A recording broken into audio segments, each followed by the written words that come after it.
I think I can be heard now. Let's see. Hopefully. If I can, let me know. But either way, good evening. Welcome. Here we are. It's a big weekend for sim racing. The weekend before the weekend before the real big racing weekend here in America. The Daytona 24 hours next weekend for real. This weekend, you've got the NARR Automobilista 2.4 Daytona event. What's going on here? Nightbot's doing all kinds of stuff. Theolupu is doing all kinds of stuff in chat. I'm not sure what he's up to in there. But yeah, like I said, it's a big weekend for sim racing. Not to take away from what we're doing right here. iRacing's got its its annual event of the 24-hour Daytona for them. So big old weekend for sim racing. But we're here. We're here doing, at least for us, the second kind of live stream, maybe the third by now, of Automobilista 2. But obviously the biggest stream we've had yet when it comes to this sim and this community. So, as I said, 2.4 hours, or I'll let you in on a little bit of a secret.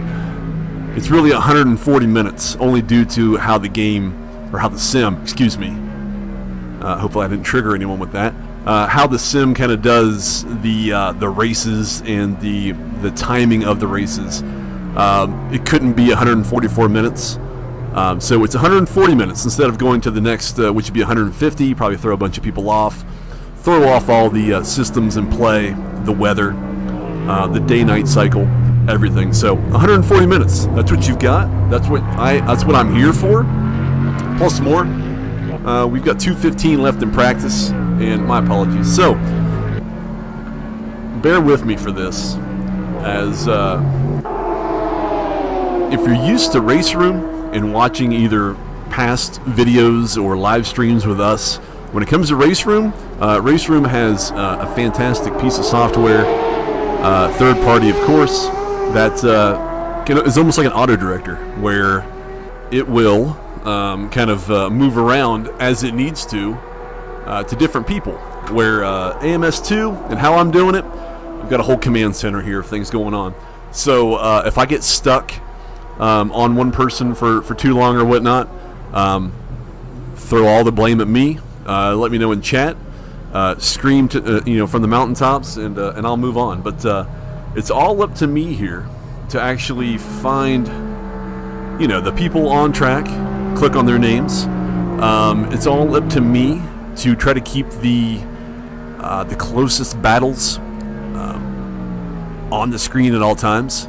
So that's going to be a little tough. So I'll just tell you from the start here is we might miss some things, only because it's down to human interaction of myself. It's down to human interaction and everything else from me. So I'll do my best to keep everything on screen. Right now, as you can see, we've got the relatives in the blue there, and there are a little bit of weird things going on here within AMS2. Sometimes P1 disappears at the top. I'm not really sure why. So you might see me kind of clicking around at times to bring some stuff back, but we'll try to keep it looking as good as we can. We'll try to keep it as interesting as we can, and we're all here in this chat, watching this channel, watching this stream. We're all along for the ride. Everyone out there, we've got 19 total people in the server. We actually have two splits, only because Not that we wanted to split, people up in any way, shape, or form, but the game kind of has issues at times when you start filling servers, which we've seen in our testing that we've done up to this event.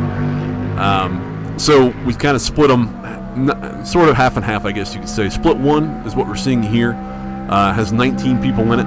I think there was a total of maybe 21 or 22, I think, registered. So we almost hit the full number of registrations for this split. Split 2 is not being streamed by us only because of the hoops you have to jump through to even stream this stuff with AMS2. But I think there ended up being like 12 people in there. So, that would have put about, it would have been actually the number for a full server, about 31, 32. But just like I said, due to issues that we've had before, and, sorry, I'm not clicking on people around because I'm talking. Due to issues, we've kind of put them split up. So, unfortunate for those, in the split 2 or second split or lower split, whatever you want to call it. Splits 1 and 2, everybody's equal. So I mean, people weren't moved around for speed purposes or whatnot. It's just kind of where people fell into. But as you're seeing now on screen, I wonder if I can do that. Oh, it's gone just like that. So that's practice. So now we have 20 minutes of qualifying, and to make this a little easier for both classes, we're giving 10 minutes to the DPi class, basically the faster class of these two. So since I'm speaking of it, tactical nuclear Pingu, that is Theodore Insbury. And so another thing that AMS2 does, that if you're not familiar with, Theo was timed out by the Nightbot. That's weird. Luckily he's driving, so it doesn't matter. AMS2 runs off the server, or the Steam server backbone network and whatnot. So it's using everyone's Steam name. I have a list of the real names to go with those names. So I'll try to throw out the real names of who they are, and we'll go through each person here that's out on track at the moment in the DPIs. I'll actually identify who they are by name. That way, if you're in the NARR Discord, you'll know you can put a name to a Steam name. So, tactical nuclear Pingu, that is Theodore Insbury out there. The obscure hi-fi right here, that is I know who it is. It's Mark Sheen. I knew it. I just had to verify with my own brain. The Pi Deadwing, that is Gabriel Lignini.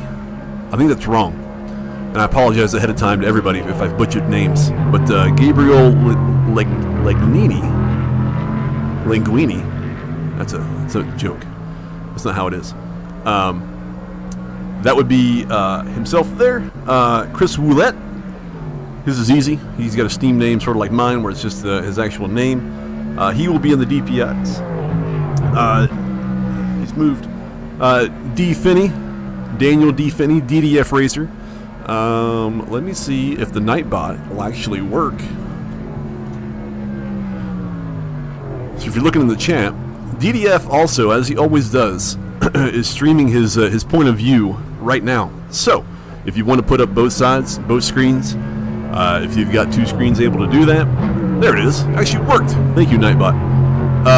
There is the link for you to follow to his point of view. He's obviously in the DPIs. He's in the yellow DPI. So if you want kind of a broadcast style, which is what I'm giving you here, along with seeing someone for 140 minutes worth of their time from their point of view, check his stream out. Tell him we sent you.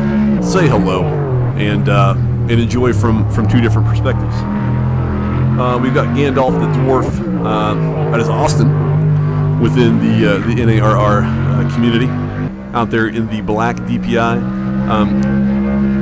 These are all the not custom, but these are all the default skins within AMS2. AMS2 has that ability for custom skins, and I don't have those. I didn't really want to mess anything up. So some folks may be running custom skins within their own game, but I am not. So if anyone's looking for custom skins, you won't get them. Who else do we have going through here that's not in the pit? Richard Blatcher, here, the RB66 Racing.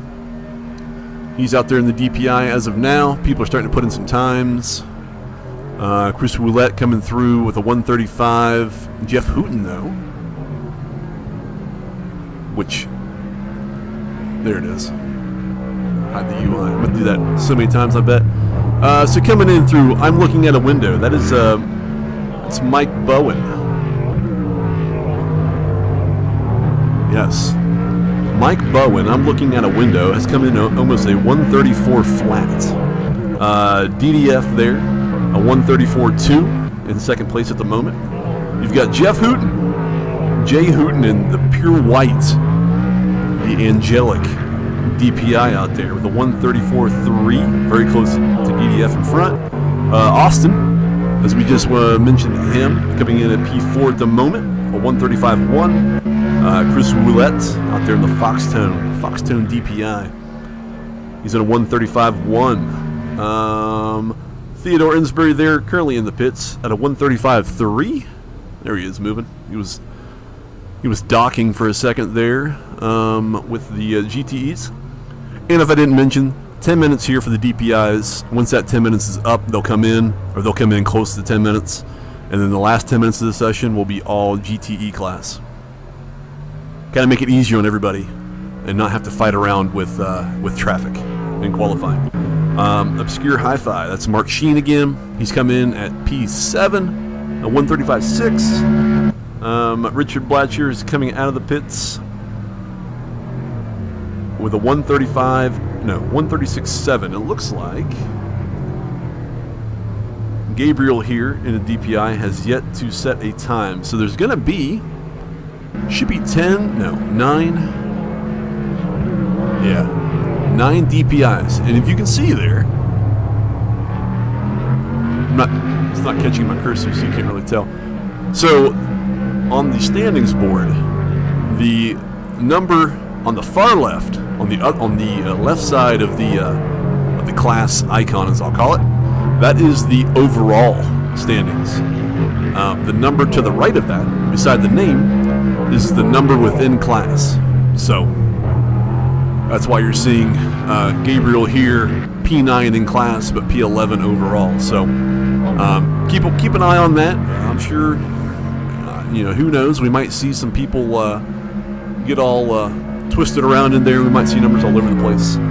You cannot see all the numbers on screen at the moment because for some reason the broadcasting side of this only goes to 16, but there are, it's like 18 totals. Someone's dropped out. I'm not exactly sure who at the moment. Just trying to look to see, DPF still there? Oh no, there's 19 back now. So someone may have left and come back. But all 9 DPIs are there and are out there. Let's move around. My apologies again. I'll tell you what, let's go on board. And what I'm also going to give you this evening is I'm going to give you trackside cameras. I'm not going to touch a thing because I don't want to really mess with anything. AMS2 has a lot of extra cameras. If you saw the trailer for this event on our YouTube page, you would have seen all kinds of different kind of camera angles and cuts and stuff. The game does have that ability, but for this event, for how long it is and for how important it is, I'm not really going to do that. So I'm going to give you really the cockpit view you're seeing now, along with really just the trackside cameras, whatever might be showing at the moment. So, I'm not gonna mess with it a whole lot because I want you to see everything, and I don't want to be messing around with camera cuts and doing anything else. This is all purely for all of you currently in chat now, currently watching on our side. This is all for you. This is not for me, so I'm not going to try to make anything look like super cool. I'm going to give you what I want you to have, and that is pure entertainment and pure information all the way. What you just saw, a 133.7 for Mike Bowen coming in at P1 at the moment. So he's putting in some fast times there, and we're going to see if anyone else can maybe get a little bit closer. Jeff Hooten's about 3/10 off, along with DDF there, 2 and 3. So.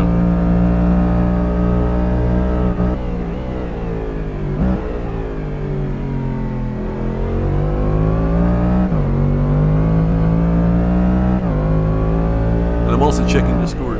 My apologies, I'm all over the place. Let's look at Chris Roulette. Let's go trackside for him. Stick with him for just a second here.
Okay.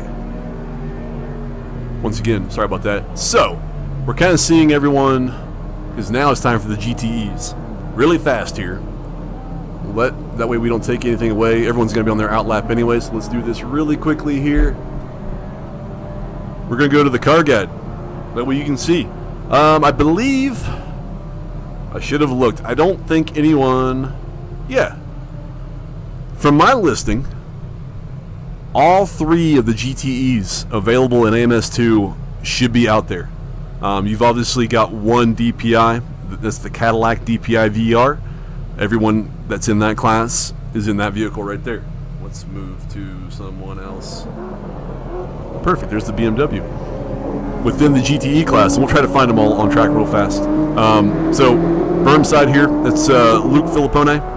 I believe that's how you say his last name. My apologies. That's how I've said it forever. So if I'm wrong, I've been wrong for a long time. But he's currently in the BMW GTE. Quad Coroner. That's John Clark, right? Yes, John Clark. He is there in the Porsche. That's the Porsche 911 RSR GTE. That will be out there. And then finally, let's look at Theo coming out of the pits there. He is in the Corvette C8R. So all 3 vehicles will be out there along with the DPI. There's the car class, the car guide for this race here. While everyone's still out there.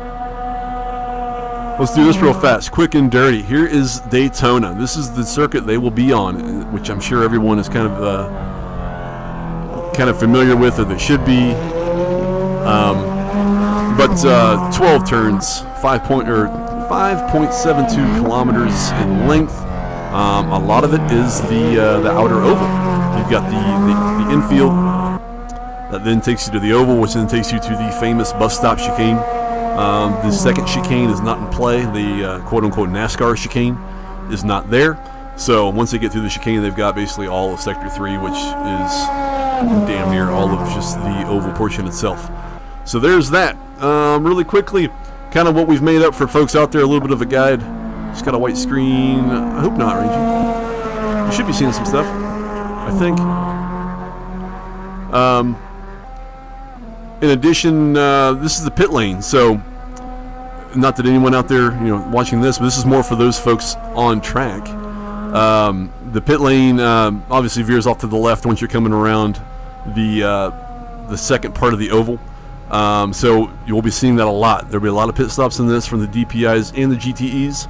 But as you can see from the bottom picture, the pit entry or the pit exit goes all the way around, almost to the horseshoe.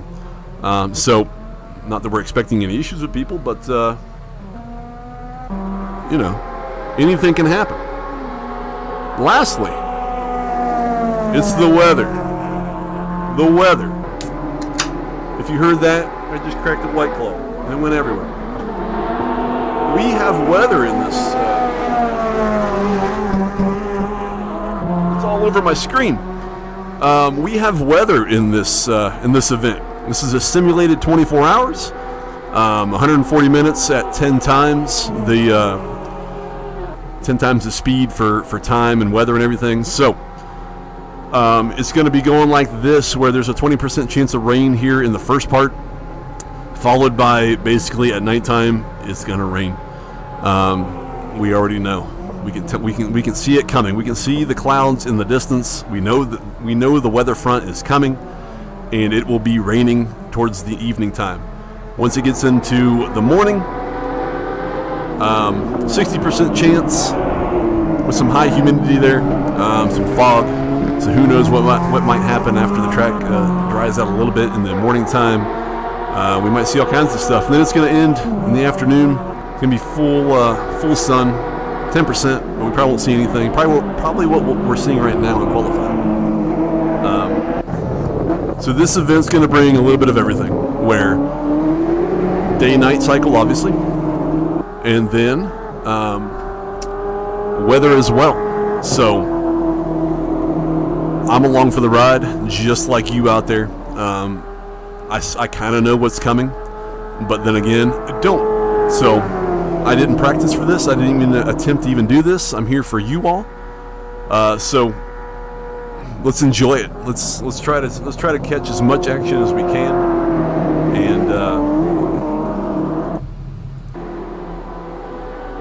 and let's hope for the best. Let's hope everyone makes it to the end. Let's hope there's no major incidents or problems or anything of that sort. And let's see all 19 people hit the finish line after 140 minutes worth of time. Let's hide that UI. Rangy, let me know out there if you still see a white screen, but everything seems to be working okay from my side of things. Other than Theo being, I think Theo was...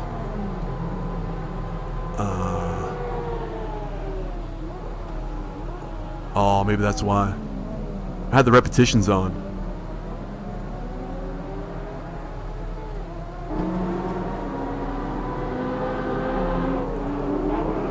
I don't think Theo's timed out anymore. So yeah, top to bottom, that's kind of everything.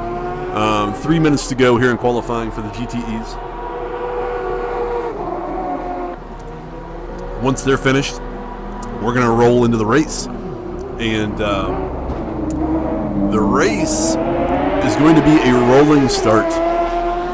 And I'm crossing fingers, along with all the racers out there, that we don't see any problems.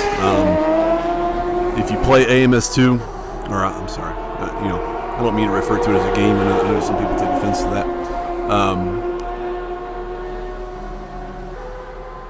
Oh yeah, Rangy, sorry. Yeah, that was just my car guide, which was a white backdrop, which probably wasn't the greatest thing. If you do AMS2 kind of regularly, you might find at times the rolling start to be a little bit crazy, maybe even bugged at times, where a lot of things can happen via penalties, or we've seen it where people aren't given control of their cars until super late, so they're well out of position, and they're given a penalty, or they're given a spot penalty or a time penalty or whatnot. So we're trying to go with a rolling start, and crossing fingers that everything turns out to be okay. Lackey DPI win and a Porsche for GTE win. That's very possible. I've been keeping up with how people have been practicing. Some folks, I won't say that are full out crazy, but some people have been just working their tails off for this event themselves, doing full on 140 minute, simulated races, weather simulations, day and night simulations, everything. So there's been a lot of preparation, top to bottom, for everyone in this event. So it's going to be It's going to be very competitive, and anything can happen. We've kind of worked out, I shouldn't say we, but everyone that's been practicing has worked out their pit strategies, has worked out their pit presets, has stuff set up for their voice via the crew chief application program. And so it's going to be, I'm excited just to watch this, to be honest with you. But you know, I'm the type of guy who likes to watch sim racing plus real racing. You know, any type of motorsport, whether it be simulated or real, I'm into it. So you know, that's why I'm catching myself talking and not really moving around on the people. So that's why I said in the beginning, yell at me if I've stayed on someone for way too long, because I'm used to race room. I'm used to it just moving around as I talk, finding different people out there while on track. So about 30 seconds to go. Hopefully everything's looked all right so far. Hopefully I sound okay. Thanks to everyone who's shown up for now, who's put likes on this. It's very much appreciated. If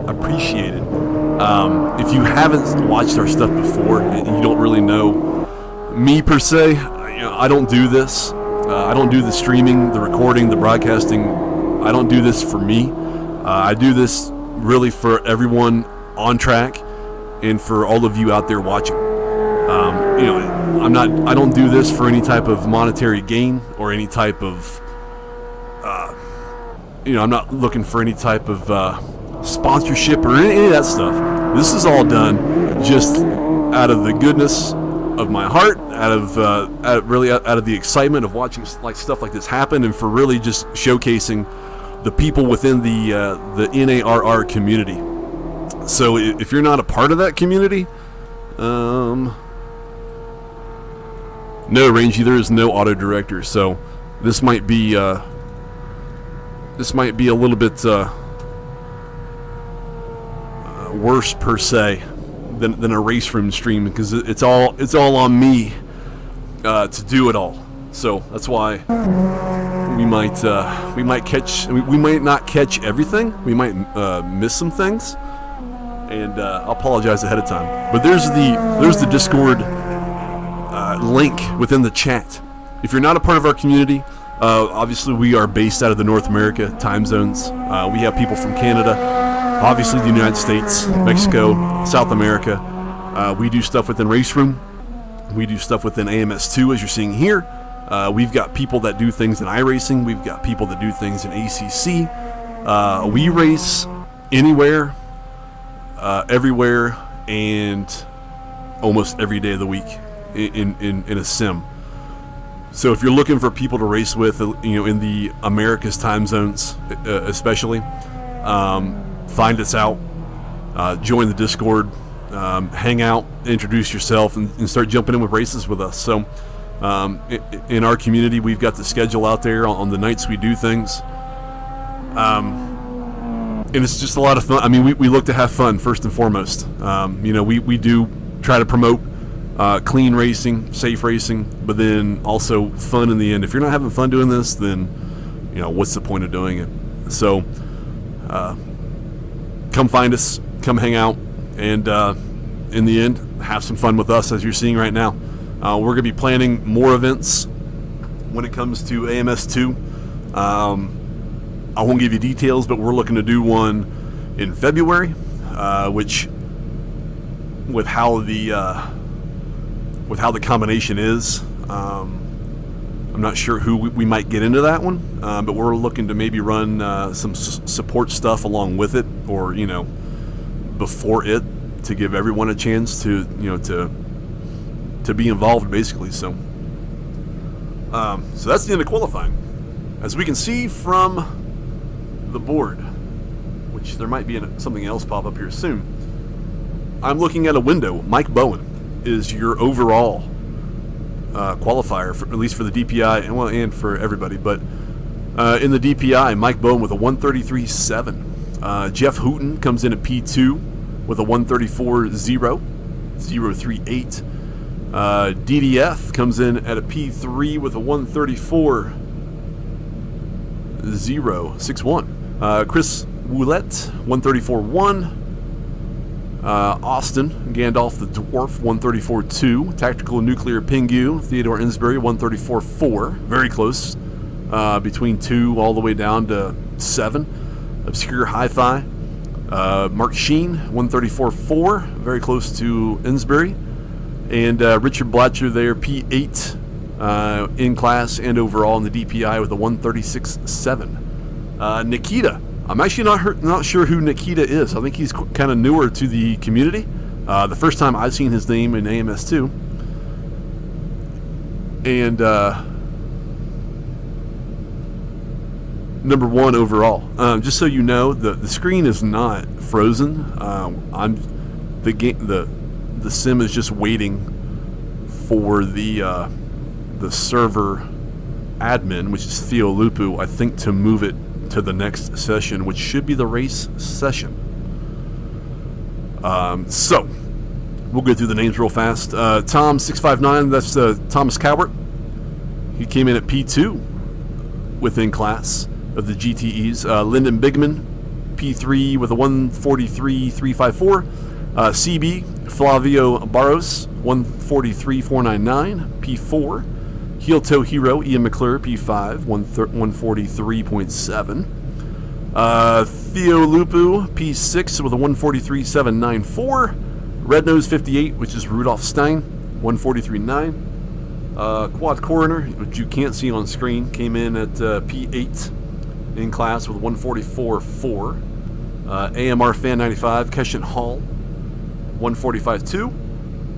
Bermside with a 146.2, P10 in class. And it looks like we may have lost someone. Maybe not, I don't know. Or they didn't qualify, or something's happened, but Gabriel here is currently showing P9 in class for the DPIs, but then P19 overall, so I'm not sure where he might end up. But that's kind of where we are at the moment. So I'm hanging out like you, waiting for the session to move into the actual race session, and then we'll be on for 140 minutes.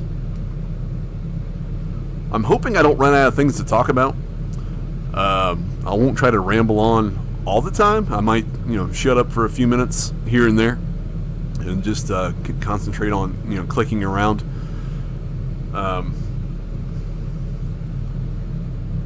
With AMS2, I basically have 2 systems running the game, and I'm in there as a director, quote unquote, and a broadcaster. So the screen you're seeing now is the broadcaster side, and I have then my laptop here in front of me with the game running fully as it is, as the director, and that's where I click around and change it, so it's less convoluted on the actual stream side that you're seeing. So that's why I say if I miss things, is because I'm looking all over the place and trying to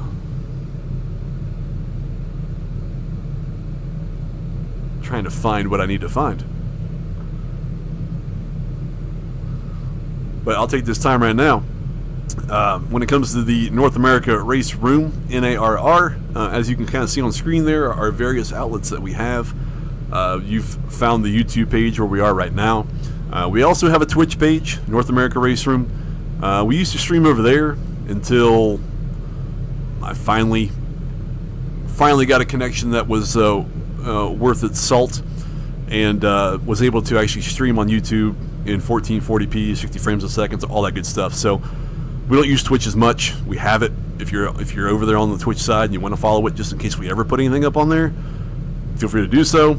I've talked about the Discord, discord.gg/NARR. That's the community, also in chat there. We've got our Twitter, in Race Room. I probably should have tweeted out this stream, but I always forget. Maybe later on I'll tweet something. Halfway point or 40 minutes in or something. Who knows? Then finally we have an Instagram, North America Race Room, and follow it if you want, and go from there. So that's the various stuff. If you think we should be somewhere else, leave a comment, join the Discord server and let us know in there, because we can be anywhere and everywhere that we need to be.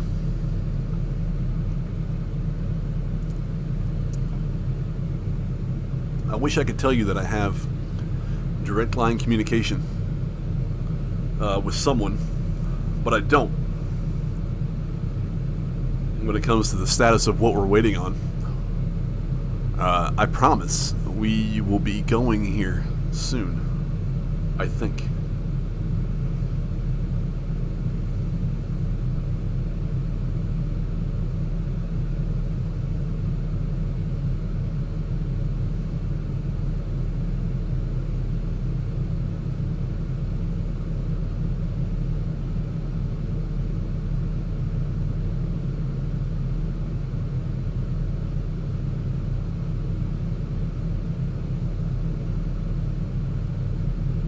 I'm actually going to, well, here. As I've mentioned before, the command there, which should then spawn a YouTube link to DDF Racer, currently P3 in class. He's streaming his point of view from his YouTube page. So if you want a different perspective to what we have here, head on over there and say hello. Tell him we sent you, and enjoy. He's a fantastic racer, a fantastic YouTuber, YouTube personality, whatever you want to say. Just a fantastic guy all around. So show him your support, give him your love, give him your likes, give him everything. Truly deserves it, and. On top of all that, is one hell of a racer, along with all these other folks in here in this split. All these guys are top notch. That's why I said earlier we should be seeing some great competitive racing, some close racing. I can only imagine that it'll be very tight, probably until pit stops. Then I'm sure we'll start seeing some stuff cycle around. It looks like, excuse me, it's about a 9-second difference between P1 DPi and P1 GTE. If I could do math really well, I could probably tell you like when we should expect the DPIs to catch the GTEs, but I can't do that. So I'm honestly not sure when that will happen. It will happen at some point, but I'm not quite sure when. Looks like we've still got 19.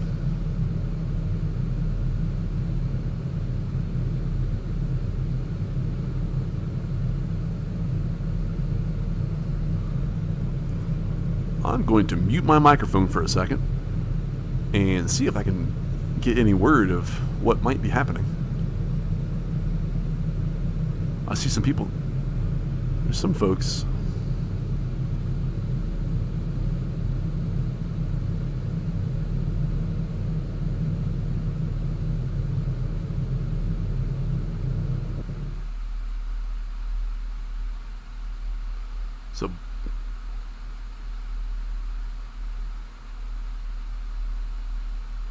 So now I'm not sure what's happened. Did it just dump a bunch of people? No. Everybody's leaving. Okay. So here's another, it's a prime example of what we've kind of seen. There it is. So Theolupu in chat. We're restarting the server due to it freezing. So that's also going to mean that I am going to have to back out as well.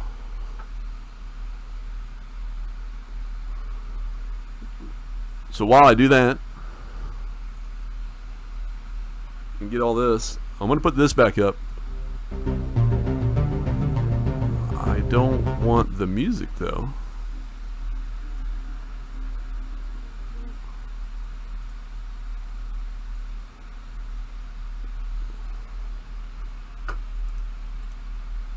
So bear with us. I don't know if we're going to have to do qualifying again I think we probably will. Extra racing for everyone involved, including you all out there.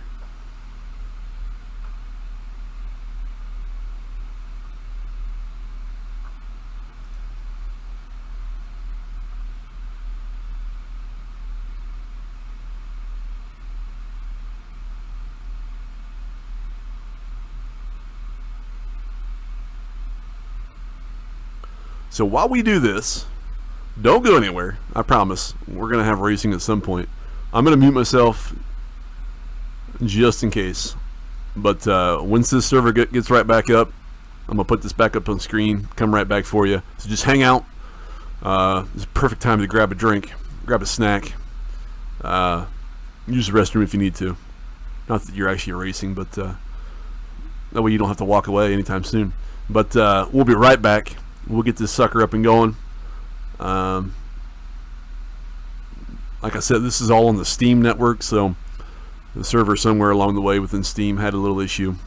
And we're going to get another one up, and we're going to get this thing going. So bear with us for one moment, and I'll be right back.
Alright, everyone.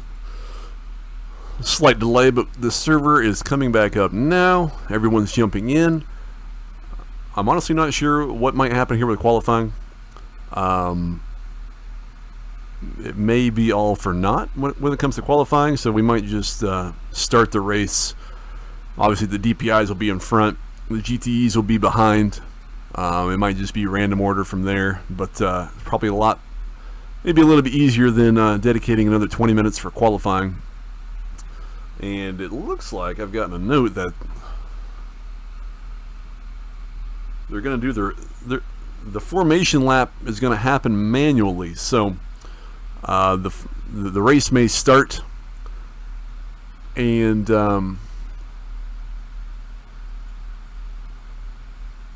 we may see everyone get off the line. But the first lap might be just a yeah, I can see right now qualifying is disabled. The race is going to be 2 hours and 20 minutes, an hour and 40 minutes plus one lap. So the first lap is going to be a manual formation lap. Once this thing loads up here into server, I will switch it back over. Actually, I'll just do it right now. So here we are. So as you can see, there's all the good details about it. Now, I'm not in the Corvette. That's just what's up there. But the first lap will be formation. So everyone can kind of calm the nerves a little bit from having to jump out of the server, then jump back in. And that will also probably give it a little bit of time for the DPIs to take off before the GTEs just get in right behind them. T-Hammer, thank you for the subscribe. Also, Racing Green 48, thank you for subscribing to the channel. Hopefully everyone finds this enjoyable. You know, I am in no way, shape, or form a professional when it comes to speaking, number one, broadcasting, number two. I'm just the person able to do this. So we're going to hope everything looks good. We're going to hope everything sounds good. I think I'm talking. I am talking. I see my my levels going up and down. So let me know how everyone is out there. Feel free to chat as much as you want to.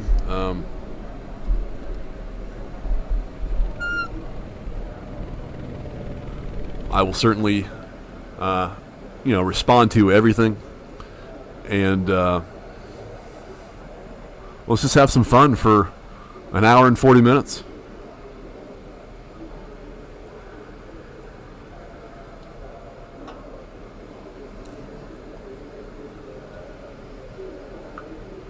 Let's bring the map back. That way you can see the map and where everyone is. Everything's nicely placed. So now we're just waiting. I'm not sure what the countdown is at the moment in game, but probably that little portion where you have a little bit of time to make sure everything's set with your setup and fuel and whatnot, and then you have to hit the ready button. That's probably where we are at the moment right now. Mike Bowen, I'm looking at a window, is there in P1. Somebody's moving. A GTE is moving. Oh, everybody's moving. Holy cow, here we are. Mike Bowen, Gabriel Legnini, if that's right how it is. Theodore Insbury, currently right now in P3. Mark Sheen, P4. Jeff Hooten, P5. DDF, Daniel D. Finney in P6. Chris Woulette in the Fox 1. Or the Foxtone. That's a T in there. He's currently in P7. Richard Blatcher, P8. DPi. Austin Gandalf, the Dwarf, P9. We've then got Nikita, P1 GTE. Bermside, which is Luke Filippone. Rangy, it is a little bit of a cluster at the moment, yes. So there you go. So this is what I'm talking about. So even though the race has started, we're going to do a manual lap to just get everyone together. You can see on the map there's some people behind or kind of ghosting out. There's John Clark, Ian McClure, Tom Cowart, Lyndon Bigeman, Keshan Hall, Flavio Barros, Theo Lupu, and then we're back up to Luke Filippone. Somebody is in the pit. I'm not really sure who.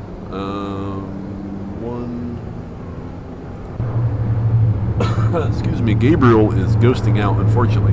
And what that means is, well, he's not ghosting out now. So if you see any cars ghosting out in AMS2, that usually means that that person from their connection is trying to sync to this, to the server, wherever this might be, within the Steam network. So he's still ghosting. That's usually never that great of a sign, but the game will also do that to prevent people from obviously either running into him or Gabriel running into other people because he's not synced correctly with the server. Not his fault. It's really just his connection at the moment. I'm not really sure where, because right now he's the last on the board. So where he is on track right now, I'm not totally sure. He's near the front of the DPIs. Maybe that's just where he'll go, perhaps. Let's move on back. Richard Blatcher there in the DPIs, currently the last DPI there, and he has all the GTEs right behind. Nikita is in the yellow Corvette. Lyndon Bigeman, and that red, white, and blue Corvette. Filippone, also in the Corvette. Flavio Corvette. Ian McClure is the first Porsche there. Claude Corner and John Clark, another Porsche right behind. Keshin Hall here in the BMW, followed by Luke Filippone in the BMW. And then you still got the ghosting Gabriel, who's now kind of probably moving to the back, maybe of the DPIs themselves. So we'll have to keep an eye on that. Tom Coward, looks like he got off there a little bit at the bus stop. Oh, he's way back there. So I'm not quite sure what he's going to do.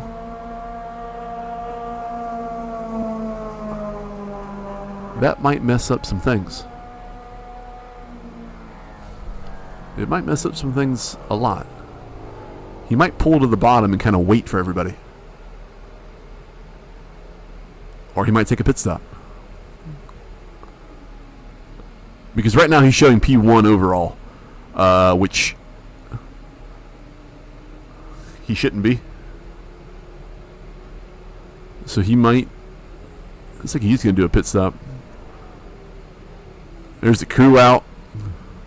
It's actually kind of funny to see. I think it's the first time I've really broadcasted or streamed when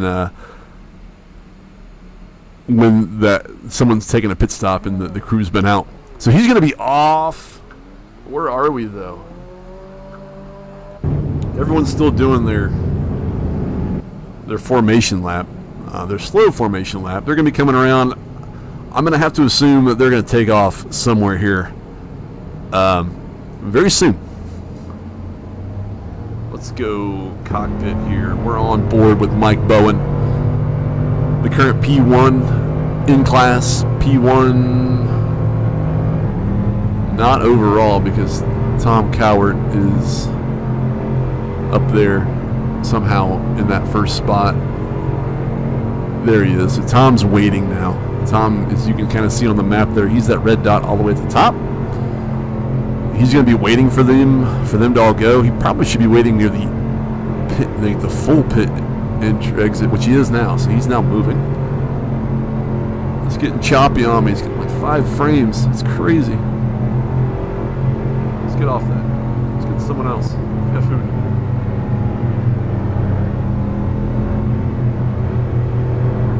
It's tanking everything. I'm not sure why. So now, I would have thought they would have been going.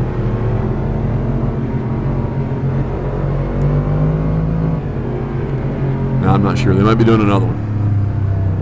And my apologies for the frame rate. I'm not sure what is happening with... Let's get rid of this. What's this? That's that. Let's get rid of that. We're going to see if I can't bring some frames back to this. I might have something running that is kind of killing everything, even though it shouldn't. So we are currently on board with Jeff Hooten, P2. So they might be doing one more lap here to really get everything situated. So apologies from the broadcast booth, as I'll call it, for this. But I would have to assume that after this lap here, we will be full on going at full speed. So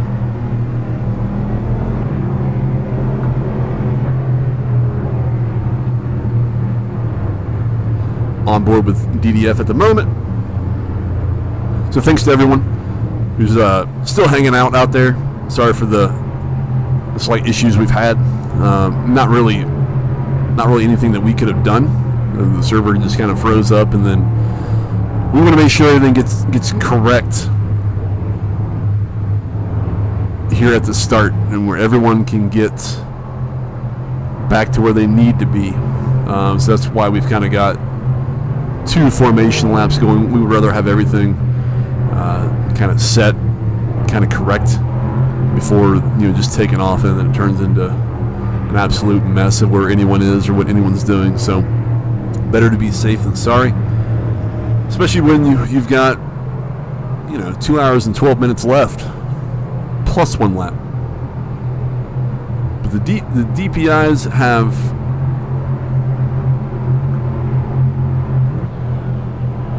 let's go cockpit. So there you can see this is from Tom Cowart, who's back in P1. number 9 overall. I thought he was going to give a little bit of space to the DPIs in front because they're going to have to take off. And that's just from this guy guessing here behind this microphone and not actually being out there. But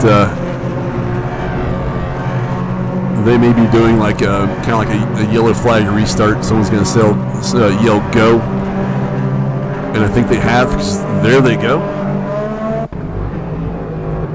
So the DPIs are off. So we're officially going now, folks. So come on back if you left. If you're on the DDF stream over there, they should be going full bore as well.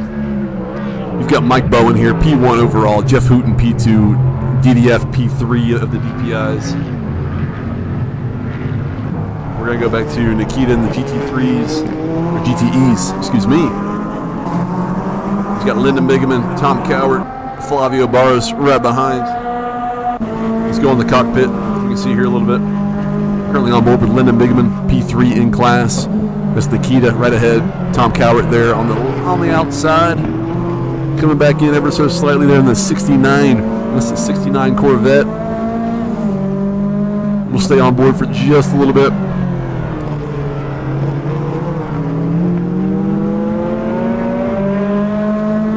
As we're now back onto the oval. Let's see.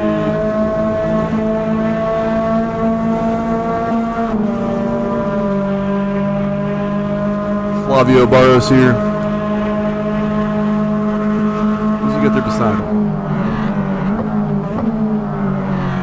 As he goes through the bus stop. No big curbs compared to real life that are there at the moment. Looks like everyone. Oh, see, we got someone off.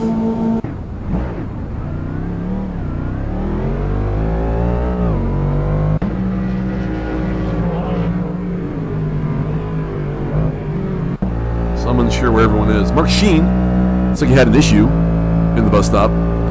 So now he's going to be coming his way back through the GTE class once he catches back up. DDF and Mike Bowen up here fighting for P1 and P2.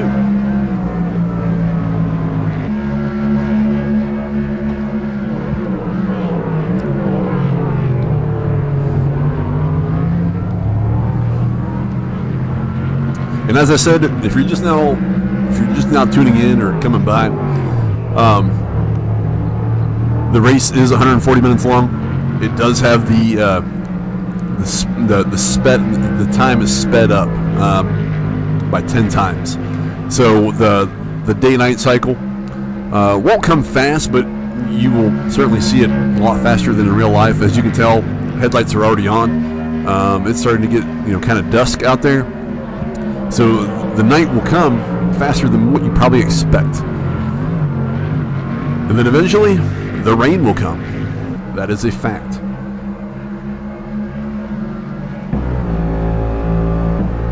We're back here now with Austin.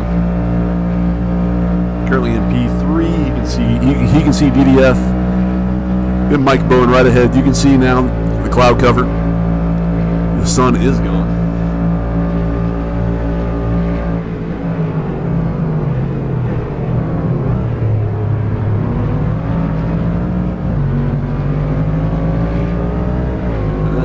Move back. There's Lyndon Bigeman. Let's see, John Clark. Currently P3, so it looks like there's Thomas Cowart. And Nikita's already getting through. A slight wobble there, a little bit of a slip. He's already getting through the kinks, I'll call it, by the pit exit into the horseshoe. So himself and Tom Cowart already have a fairly decent amount of space between themselves and John Clark there in P3.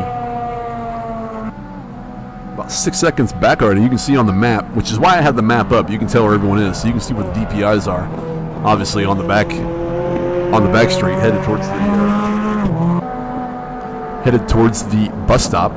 We'll see if anyone goes up there. That blue dot is obviously somebody that's a lap down already. That might be Gabriel, perhaps. He might just be It might just be very messed up for him. He may have gotten a penalty somehow, some way, within the start formation part of it. Let's move on back. So there's a DPi. That was Mark Sheen making his way back through. So he's caught up to Luke Filippone, which is currently P9, last in the GTEs at the moment. But we're going to see Mark Sheen here moving his way through. He's just overtaken Ian McClure, and the speed between these cars is just phenomenal. Basically where the DPIs can catch up in a heartbeat, and the closing speeds are phenomenal. So he's going to certainly make his way. Probably flash every now and then. Tell a GTE he's coming, and try to get on with his race there. Richard Blatcher. He's about 6 seconds back from Chris Roulette ahead. Let's move up to Chris. Where's he at? Coming back out onto the oval portion. He has Theodore Insbury there right ahead, and you can tell. And I've left that up in the in-game graphics to make it a little bit easier. So has the driver ahead and behind. The kind of the relative there right in front of your face. That way you can kind of see who we're focused on, where the next person is, and how close or how far away they may be to front and back of where they are. So these two are very close. Let's go on board. And if you're new to my streams here on this channel, I very much enjoy showing the cockpit view.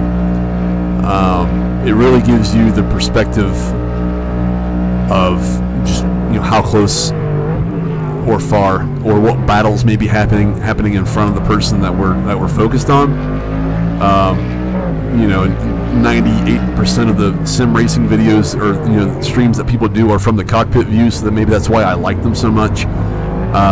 So I do like the trackside stuff from kind of the broadcast style, but then I also like to give you the cockpit to, like I said, give you exactly what the person's seeing on the other side, of that screen in that rig, of what they're dealing with or what they're seeing, and you can really catch some great battles that the trackside cameras may not give you from a cockpit view. So I'll go to it, not often, but I'll certainly go to it probably more than any broadcast style stream would, because of all those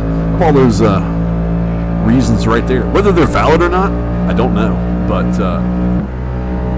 that's what I've got. I won't focus too much on DDF's cockpit that we're on board with right now, because if you want to see his cockpit, then there is the link right there. Say hello in his chat, tell him we sent you. That's going to be his cockpit for the duration right then and there. Thank you, Nightbot. So we caught Insbury there with his windshield wipers going. I don't know if it's raining yet. I don't think so. Maybe he hit the wrong button. Let's jump back. Who do we have? Nikita, the number 1 overall, the GTEs. You can see on the map, and that's another reason why I put the map up, to kind of help with seeing visually, like from a top down, where someone is. So Nikita here, number 1 in the GTE, has a very big gap between himself and Tom Cowart there in P number 2, which Tom just let Mark Sheen go by. So there they are. So Tom's there. Nikita's coming up into turn 1 right now on the map. So that is a hefty lead for Nikita there, P1 in the GTEs.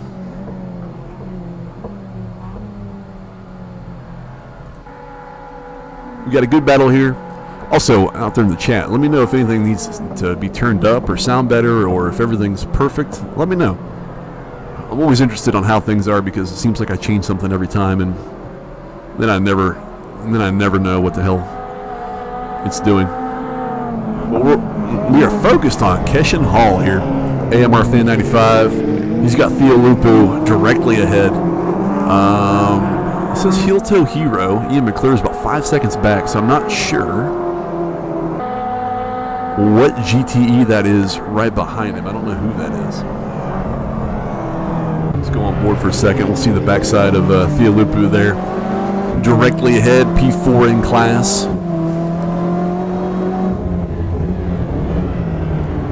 And it looks like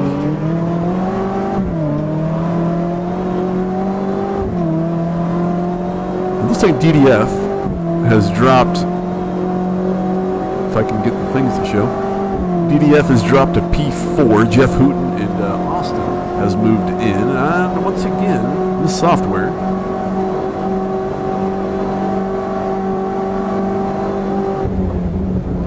is power hungry. The AMS2, I should say. So my apologies for any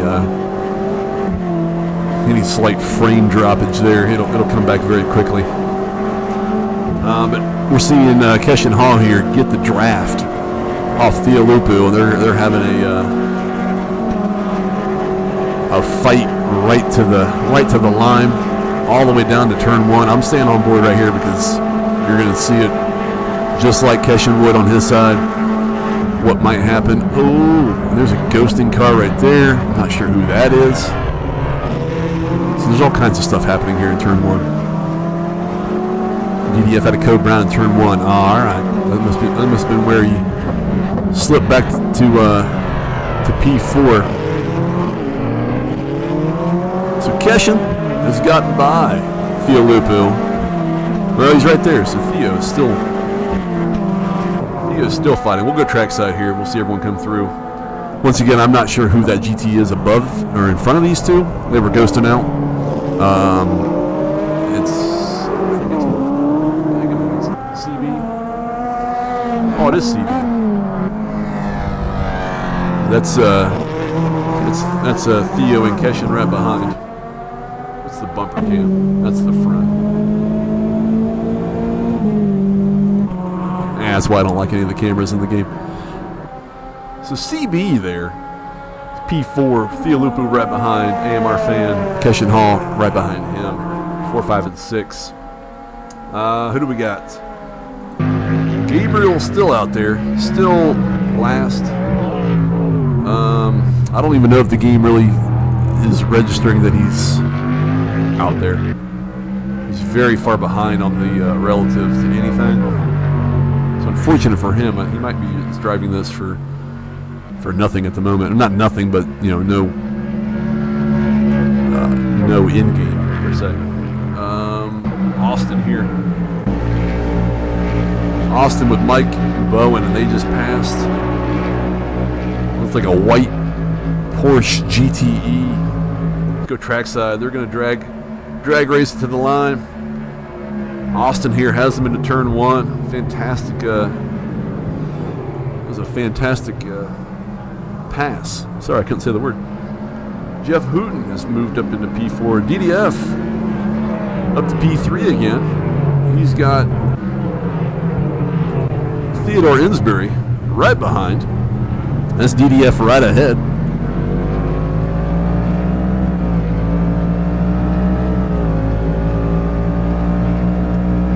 And T-Hammer, thank you for letting me know everything was good there.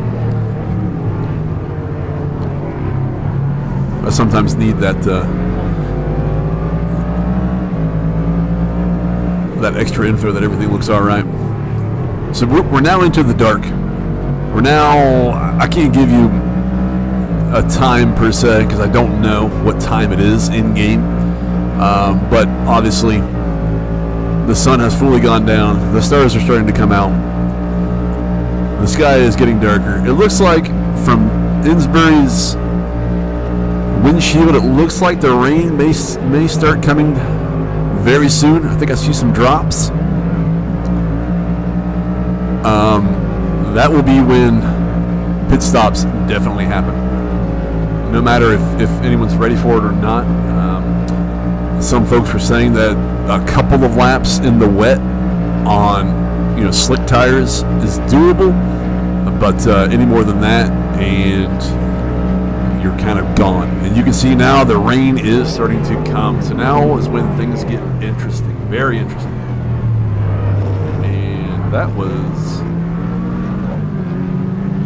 like Theolupu trying to get out of the way of at least DDF. I think he's got, there's Theodore Insbury, who we were just following, getting by there. So Theo was trying to stay out of the way ever so gently for the few DPIs coming through. No incidents there. All good from that point of view. But now these few DPIs have, looks like that's who? Keshin Hall, Linda Migaman. I think that might be CB even. Yes. CB's not showing up on over there. Yeah. So CB is not 17, I don't think. On one of my screens is showing CB here as 12th, 4th overall. But on the screen that you're seeing, it's showing him as 17th and 9th overall. So I'm not quite sure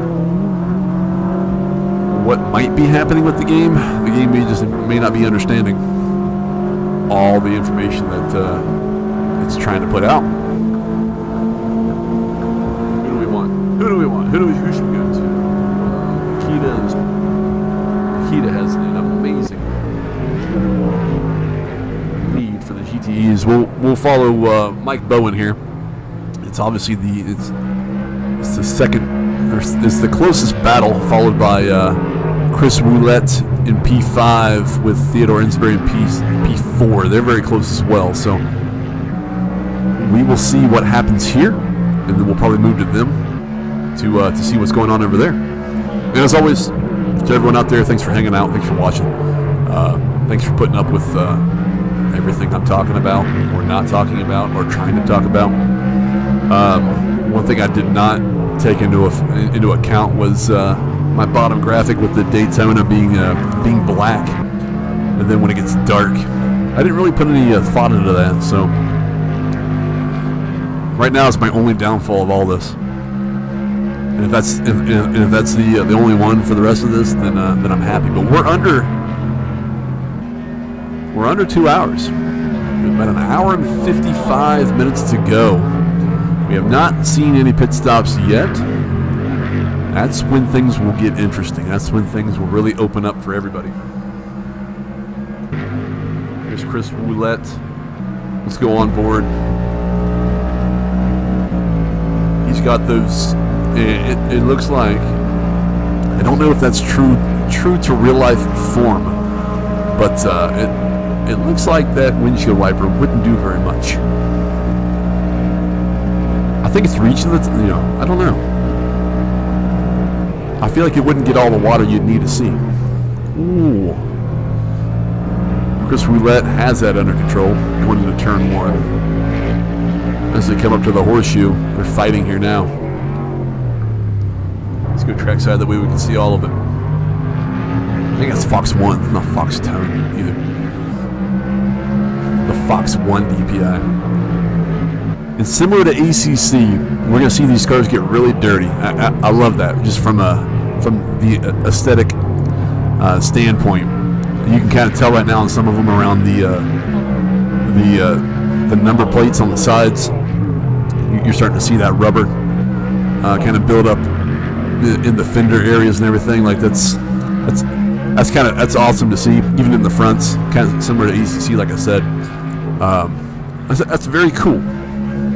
All right, so enough talking about that. Let's go jump back up here. Mike Bowen and Austin here, 1 and 2, making their way through the bus stop. They've got DDF about 4 seconds back.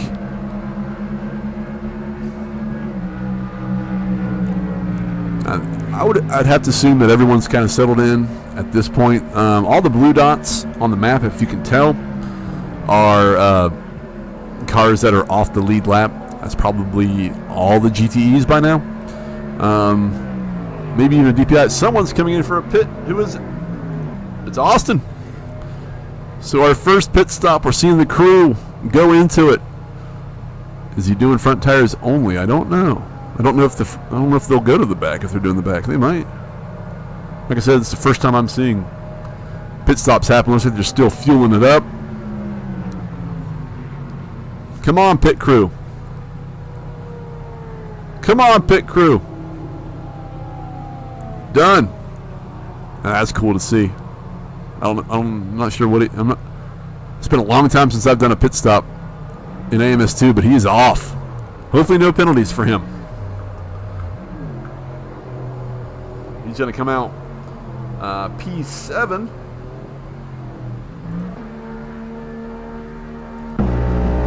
He's got Mark Sheen here coming up. You can see he's getting past. I think that's probably Luke Filippone.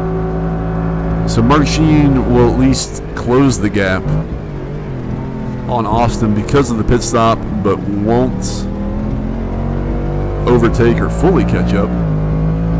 The different dots up there, what does that mean on the map? Now they're all like fully red. I wonder if that means they've got a pit stop, like, you know, like they've requested one. That'll be interesting. Let's find out. No, it's not. Oh, well, now they're different. I don't know. AMS2, you continue to confuse me and amaze me.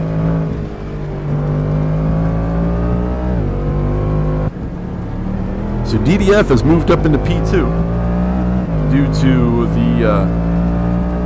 the pit stop by Austin there, who's moved down to P7.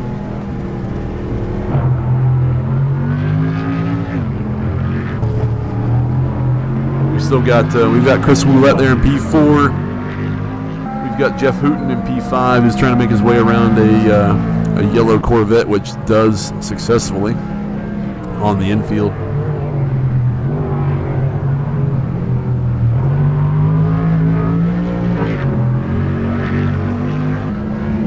Trying to see who is.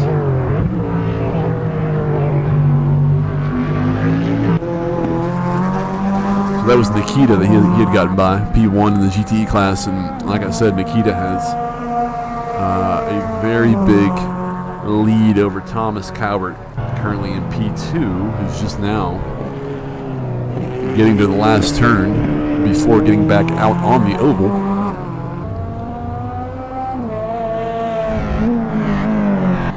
P10 overall, P2 in class. Nikita is 27 seconds ahead.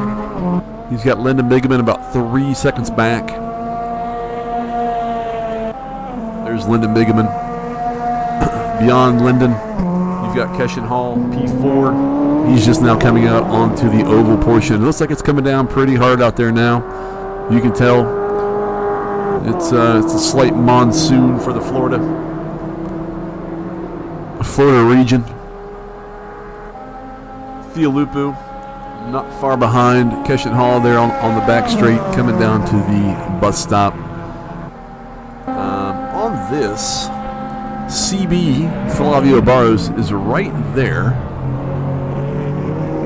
which has to be correct. So the broadcaster side must be the one that's messed up, because he's not 18th overall. I don't think he should be probably 14th overall and P6 within class.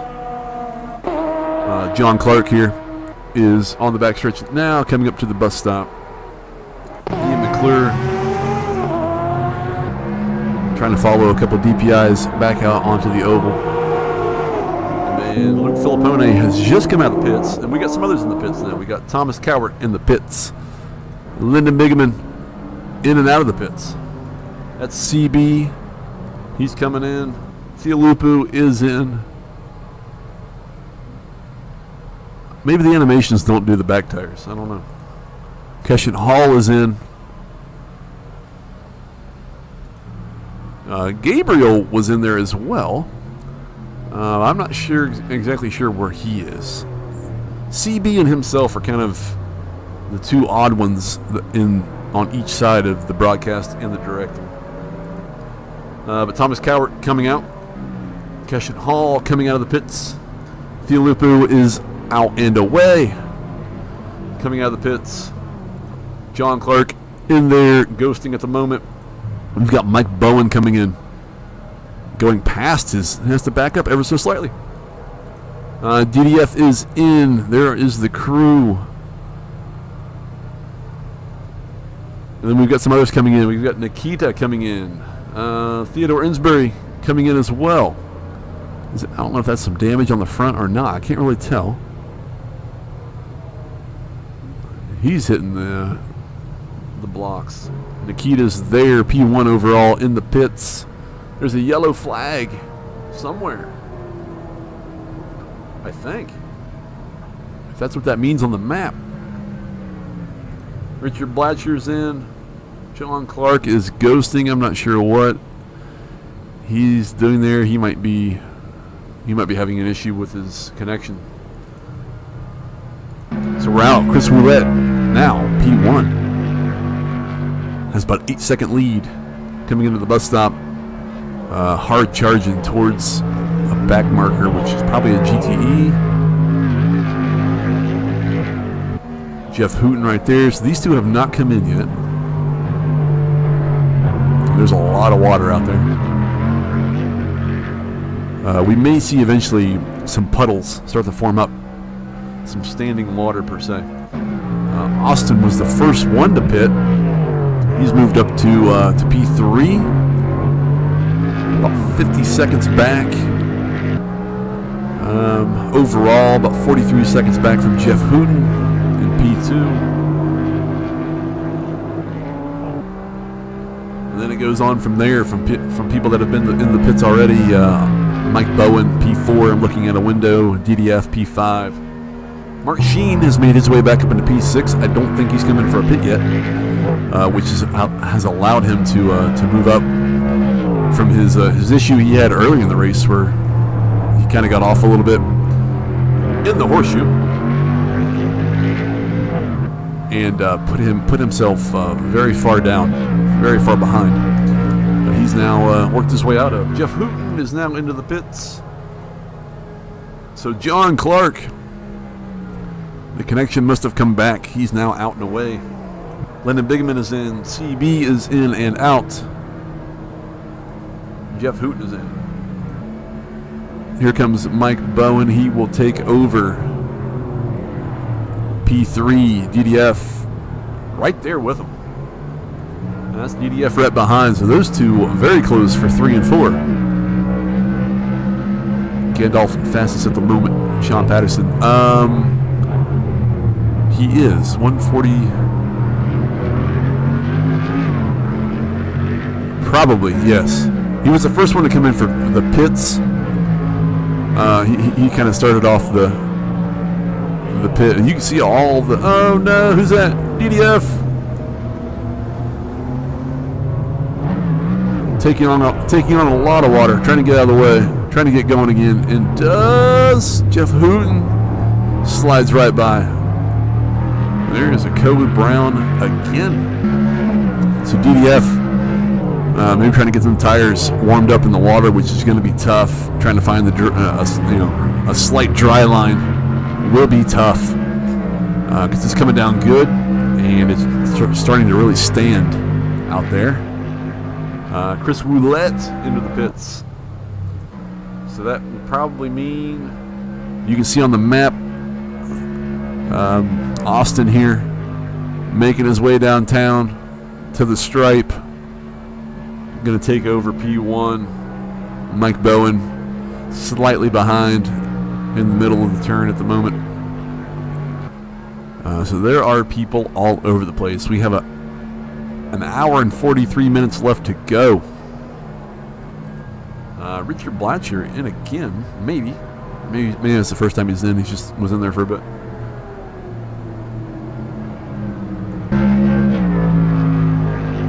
It looks like Theodore Insbury has a little bit damage there on the front. I see some extra wrinkles, some extra crinkles and everything.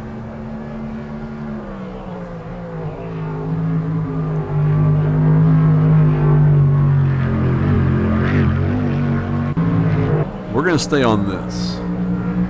So Chris Roulette here, P3. Let's go cockpit. And you can see now the splatter, all that water coming up.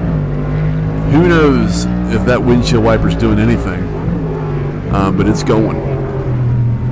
We're on board. Chris Roulette here, P3. Mike Bowen right ahead in P2. These two are about 12 seconds back from Austin, who's now back in P1 after the round of pit stops. We're going to stay here for just a bit because I'm interested to see what happens. This is also the closest battle, other than DDF and Jeff Hooten are very close to each other in P4 and 5.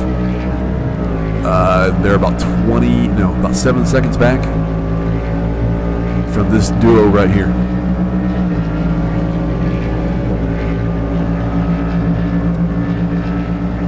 Oh, they're getting close. Ooh.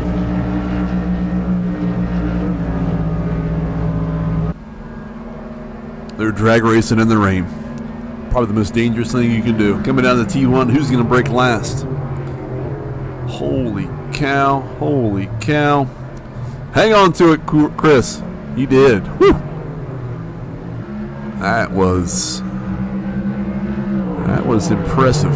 I thought he was going right off on that one. But they're battling. Neither one wants to give up.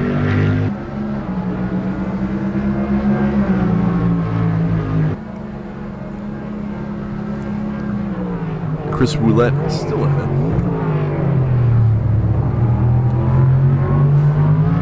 Number 1 went away. It's back now. I feel like when I move my mouse on this side, that's when it goes crazy. So I'll quit.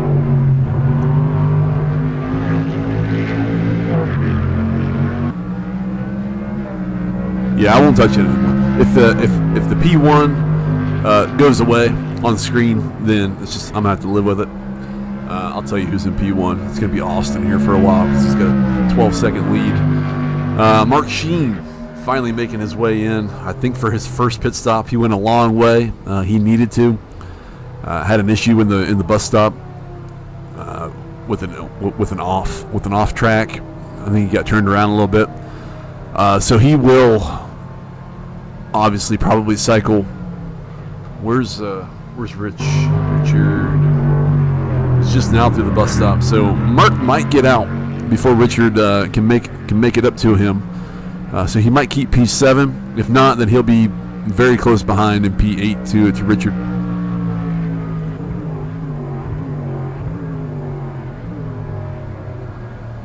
So who do we have here? We're back with Mike Bowen. Chris Roulette, still very close. We've got DDF very close to Jeff Hooten in front of him. There goes my frame rates again. My apologies, everyone.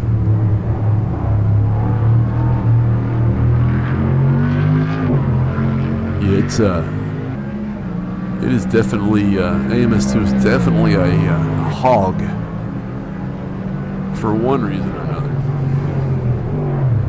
Let's get rid of that. I don't want to save that.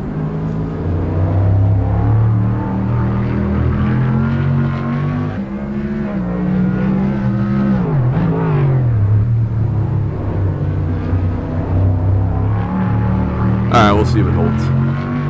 My apologies if it doesn't, but probably for the majority of the time it will at least be somewhat okay. At least above the 30 line. It looks like I saw a message that Lyndon Bigeman has unfortunately retired from the race. His pit presets, I guess, reset on him, and he could not get wet tires on. So he would have been out there on slicks, and it would have been disastrous for himself. So it looks like he's retired from the race, unfortunately. So we've lost one.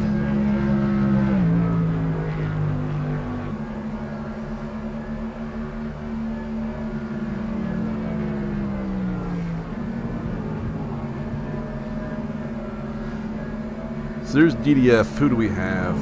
Let's just cycle through. This is probably a perfect time to cycle through everybody. So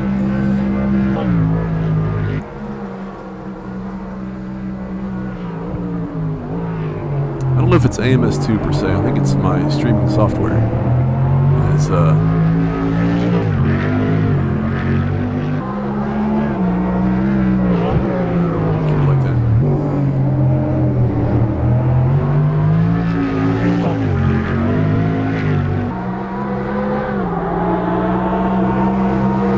So, excuse me, we have Austin here, Gandalf the Dwarf, currently P1 in the DPIs, with 11-second lead to himself and Chris Willett in P2.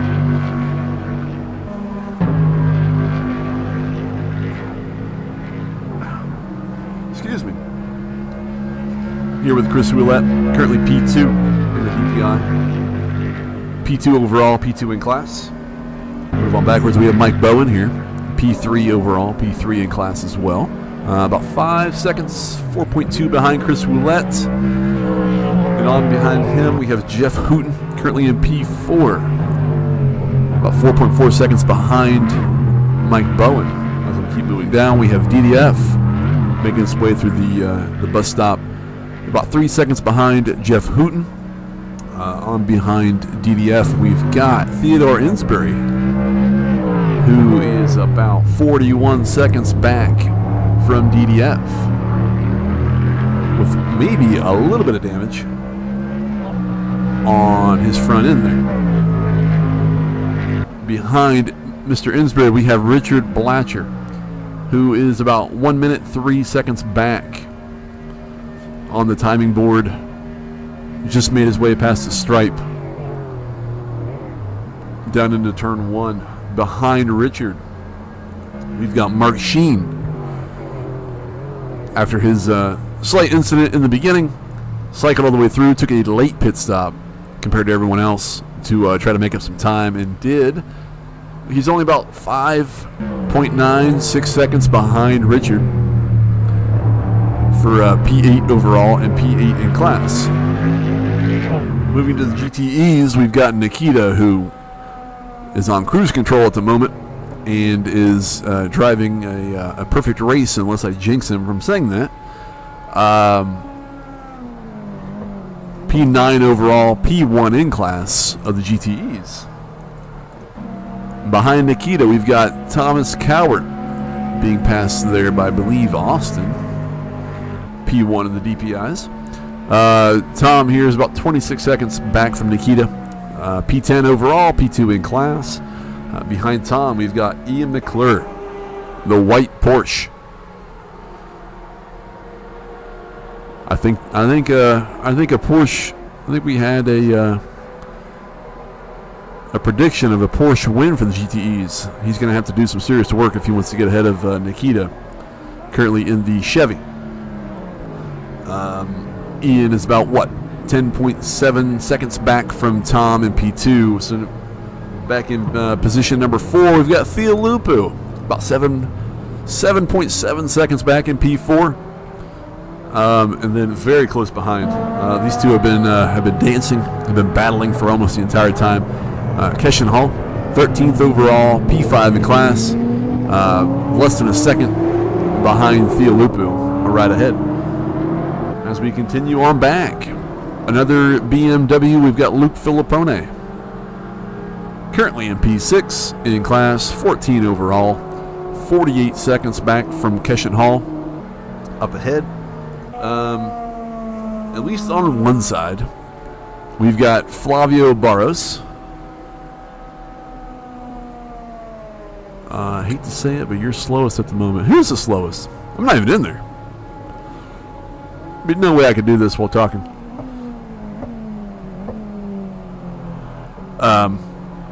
Flavio Barros, CB on one side. I guess the side that maybe counts.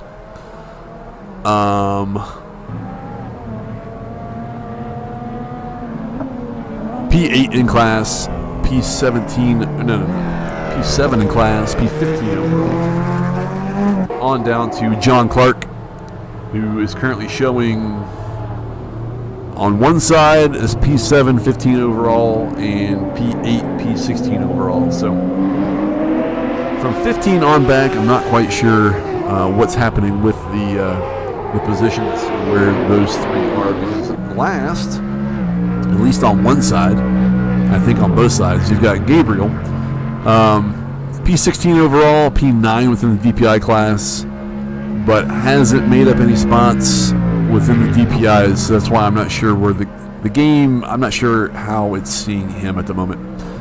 So he's still last in class, last overall, and I'm unsure what's happening with that. So there, top to bottom, we have 17 in. We've lost Lyndon Bigeman, as I said, had to retire.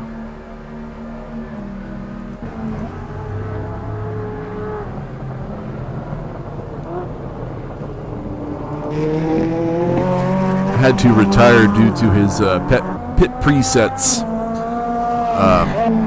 not being correct. I think they reset on him or something, so he was unable to get it selected to put on some wet tires. So unfortunately for him, he's had to drop out. And we lost, I think, someone else, but I'm not exactly sure who without looking at my official listing, which I don't have up anymore because I'm trying to close everything that's not needed to keep the streaming software running at a full 60 frames a second.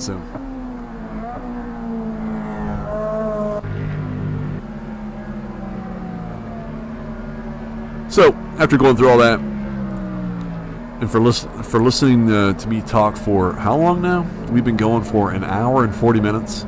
We have an hour and 30 minutes left to go. Thank you for stopping by. Thanks for hanging out. Thanks for listening to me. Thanks for all the likes so far. It's a great thing. If you're out there, if you're watching, or if you're chatting, or if you're whatever, don't give a like for me. If you want to give a like for all these people in the server dedicating their time to all this. I'm simply just showing you and showcasing to you the people out there. So all the likes are for all of these people, and they're not really for me. So if you're holding back a like because you don't like what I'm talking about, or you don't like what I'm saying, or you don't like how I sound, that's fine too. But put a like on there for all these people out there running for 140 minutes plus, for the entertainment for themselves and for everyone else to watch.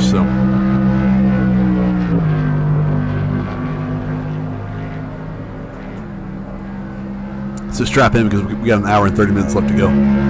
Hopefully I don't run out of things to talk about. Let's see, we focused on Mike Bowen here. Austin is still out front. I can't tell if it's raining as much as what it was. You can certainly tell from the pavement that the water is still coming up, so there's still a lot on track. It probably won't dry up for quite a while through the night.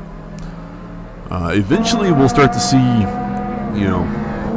the sunrise peek out there a little bit, but I'm not quite sure where in the time remaining countdown that might happen. So we're all going to be surprised, but I think it's still raining a bit. Obviously you can see the spray and the splashes all over the place as it happens. I'm trying to just find really the best, I shouldn't say the best, but really the closest battles on track. We got DDF here focused. He's also got his point of view, which I know is in chat right now. So if you look at the chat and you want to see someone's point of view for the entire duration of all this, check him out. Tell him we sent you. He goes in VR, so he's a VR sim racer doing all this right now. He can see the chat on his side, so if you say hello, tell him we sent you, he'll love it.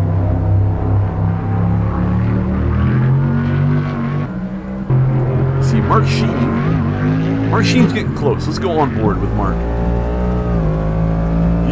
He's less than 2 seconds back from Richard Blatcher, which I think is that DPI right there in the distance. It is.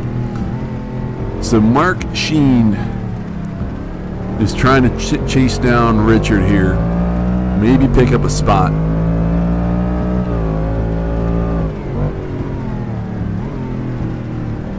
But we'll stay on board here for a bit because you're going to see, it is still raining obviously. You're going to see firsthand how the road is, how all the water's sitting there, how it's all going. It looks like he lost a little time through the last turn there. Mike Bowen coming in for a second pit stop.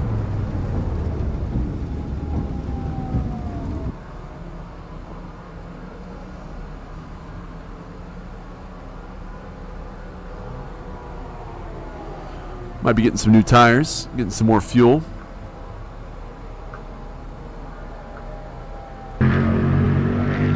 Jeff Hooten right here with DDF. DDF has moved up into P3. Jeff Hooten may have had a slight issue. Let's go on board there. It's on board now with Jeff. Jeff was ahead of DDF not too long ago. Mike Bowen came in for a pit. It looks like Mike Bowen may have just gotten fuel, perhaps. I don't know. Seems like he was in and out pretty fast. I don't know the durability or the lifespan of the tires. I don't know if they can be double stinted, triple stinted even, especially the wet tires. I don't know how fast they fall off. So your guess is as good as mine. If you're watching DDS stream, he'll definitely tell you, or you'll definitely see like how long they can go. DDF is trying to get a little bit of space between himself there and Jeff Hooten that we're on board with at the moment. Who else we got? Mark Sheen making his way past the GTE. I believe that is Keshin Hall in the red BMW there. AMR fan.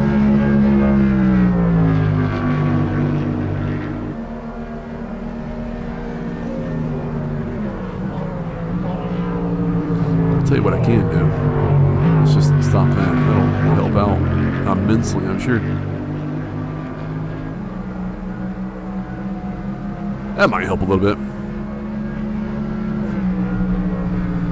So, Mark, very close once again to Richard Blatcher, right ahead. GTEs or not, I'm sorry, the DPIs are pretty spread out.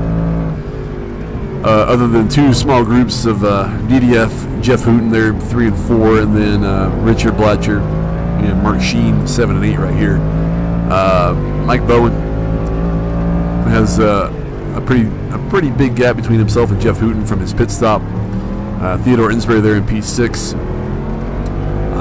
A slight gap as well to Mike Bowen from the pit stop, so that kind of brought Insbury a little bit closer, and obviously took himself pretty far away from DDF and Jeff Hooten ahead. Everyone right now is really just trying to survive the darkness and the rain. So, I mean, if you get close enough, you're definitely going to race someone for position, but you've also got to look at the end game and try not to push too hard, because if you ruin it now, then you obviously won't see the last, hour and 20 minutes of the race. So you gotta know and realize when to really turn it on, or when to lay off a bit to survive and see the end of the race. Chris Woolette here has come in for his second pit stop. You've got Mike Bowen going to try to pick that spot off if he can. Coming through the NASCAR,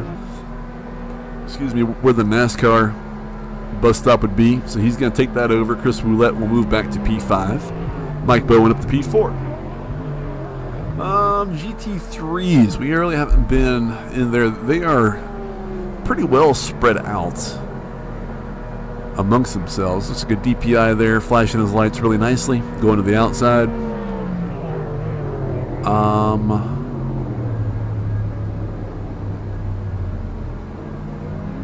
I think it looks like Gabriel. Kind of fighting with Keshin there a little bit. So here we are, Jeff Hooten and DDF. And here's where I was just talking about, like, there are times to fight, but then there are times when, the realization of fight but survive.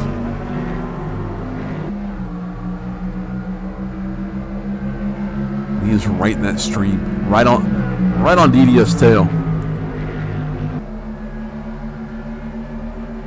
We'll follow this for a little bit. Make it where I don't have to say much of anything while this happens.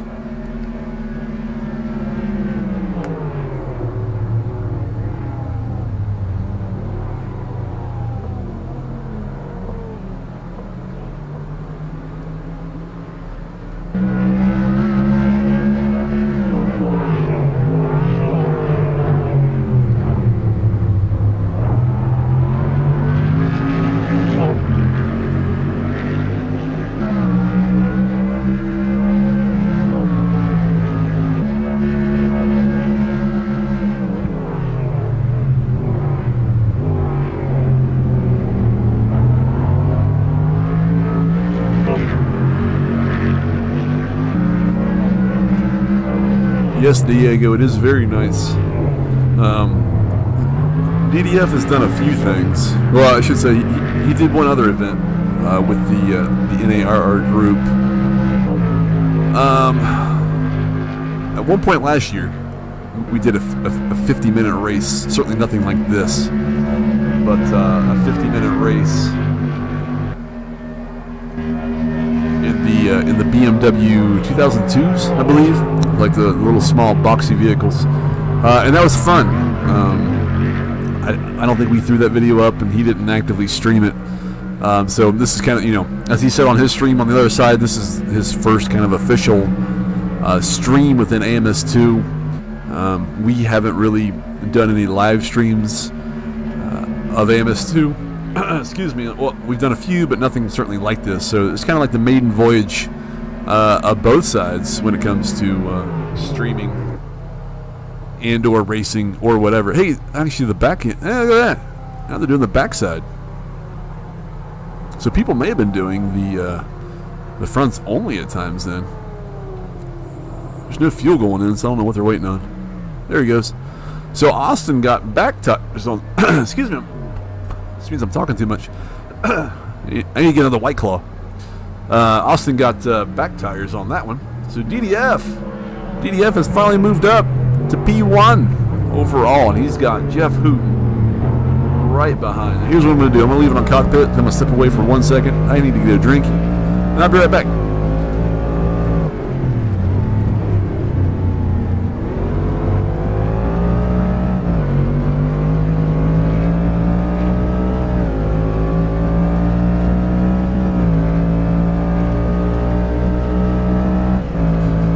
You know what, folks? I forgot to do something. Well, it kind of got messed up because of the formation lap. But there was something that I wanted to play. I played it at the beginning, so if anyone caught that after the music stopped and you heard something, that was a callback to Daytona, USA. Here's another callback I wanted to do when the lights went out, but I forgot with all the confusion and everything else.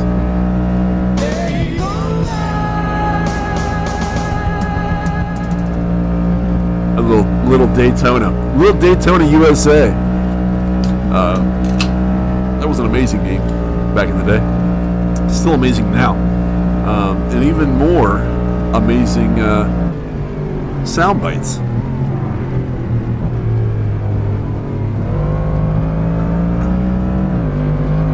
I've got another White Claw, so I'm strapped in. We'll be down to 1 hour and 18 minutes. 78 minutes of the 140. We're almost halfway. Can you believe it? I can.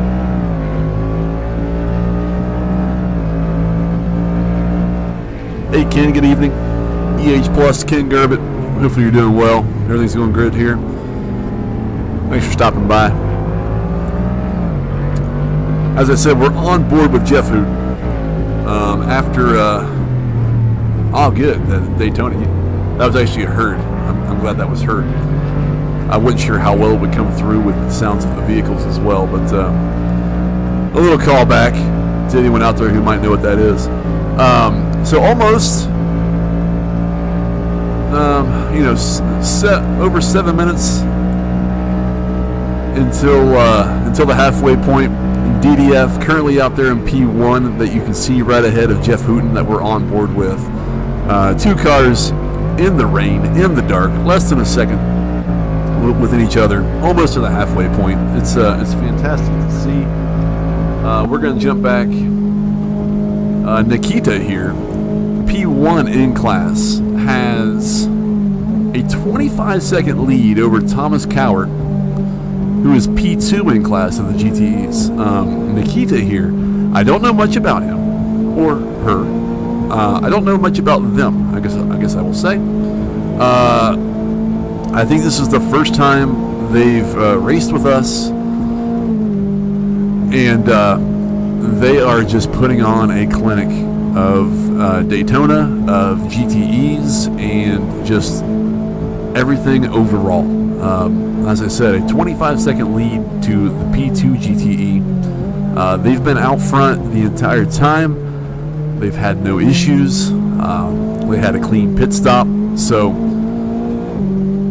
there's not much more to say other than it is a sim racing clinic here right now with Nikita in the Chevrolet C8R GTE. What else do we have going on out there? Let's look at the numbers.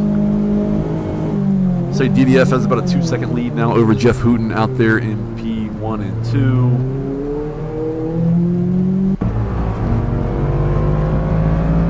We're going to go on board here with Theodore Insbury a little bit. Trying to stay out of the way of a GTE with a little bit of sliding. I'm not sure who that was in the GTE. Through the horseshoe on the infield. I can't remember what turn number that is right there. But I do know they're coming up to the left-hand turn, back out to the oval portion. So it's definitely still raining, as you can tell, kind of in the lights coming down there. The pavement is wet beyond belief. Chris Woulette is about 9.5 seconds back from Mr. Insbury here. Currently P5 overall, P5 in class. Well, now Chris Woulette's about 10 seconds back. What's happening? Really nothing. It's just there. He's got a DPi very close behind as they go through the bus stop. I'm not sure who that is, the DPi behind. It's not Richard, because Richard's a minute and a half behind.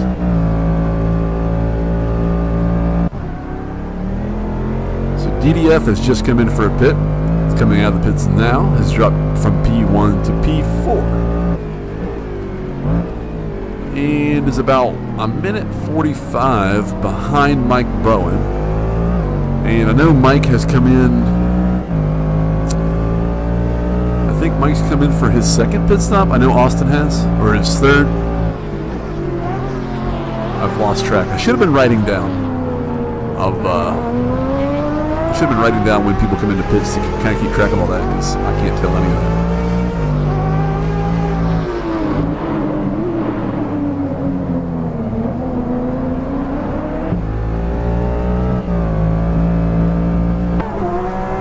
Ian McClure here in the Porsche. I think the highest Porsche of the two. I think there's only 2 Porsches out there. But Ian McClure here up in P3 in class, 11 overall. He's got Tom Cowart right ahead, less than a second. In P2, Theo Lupo in P4 is about 10-11 seconds back. So we'll stay on board here for just a bit, just to see how it shakes out with Tom Cowart right there ahead.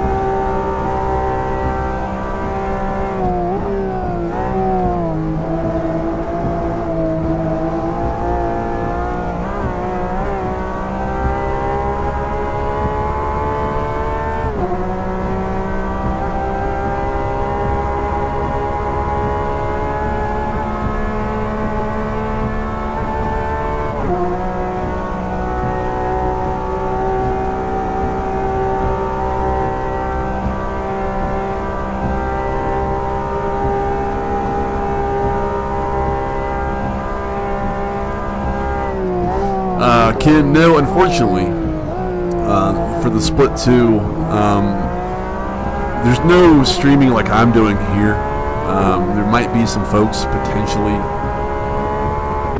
streaming their point of views, or maybe recording, but it's so hard to stream AMS2 compared to Race Room. Basically, I have 2 separate computer systems set up.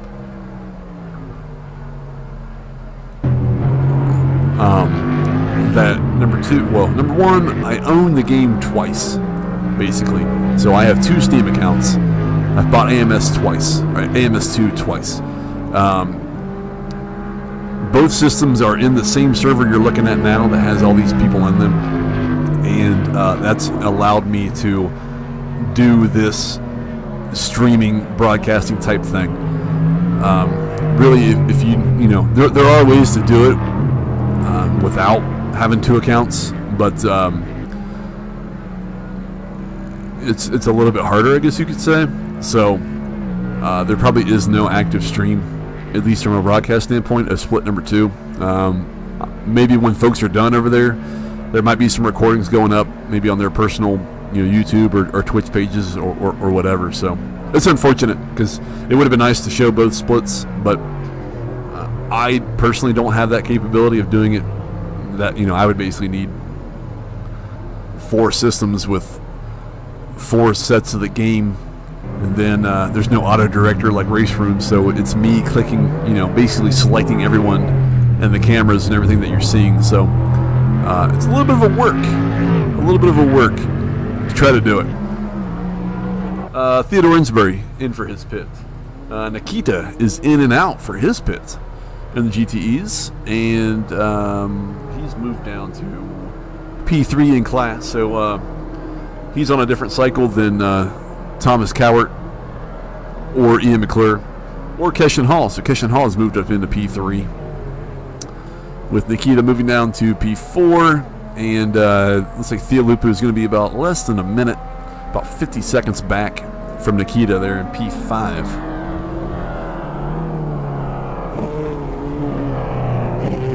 Correct, Ken. So DDF has his point of view up here in split 1. Thomas Cowart has his point of view up on Twitch, on his Twitch page here in split number 1. And then I have, obviously, the kind of the broadcast style here for split number 1. So if anyone's actively streaming split number 2, I don't know, unfortunately. Looking at the times, what do we got? So Nikita's about 7 seconds behind Keshan Hall there in P3. Just looking to see Theo Lupu.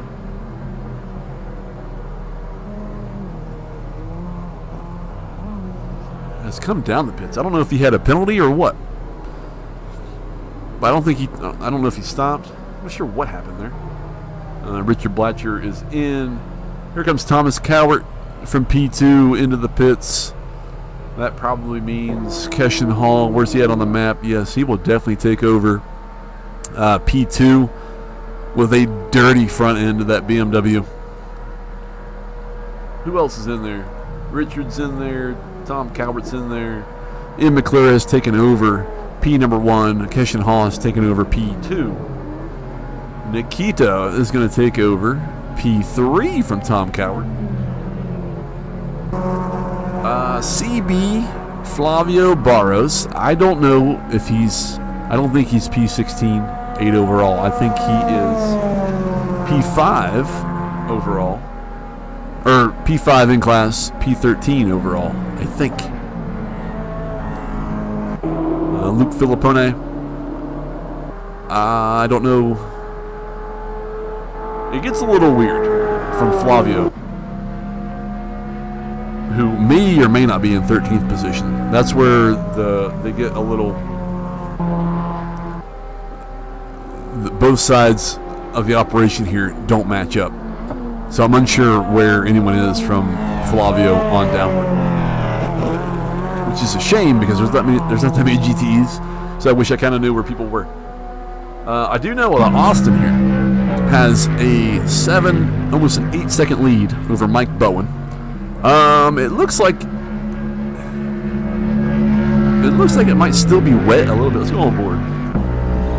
So he still has the windshield wipers going.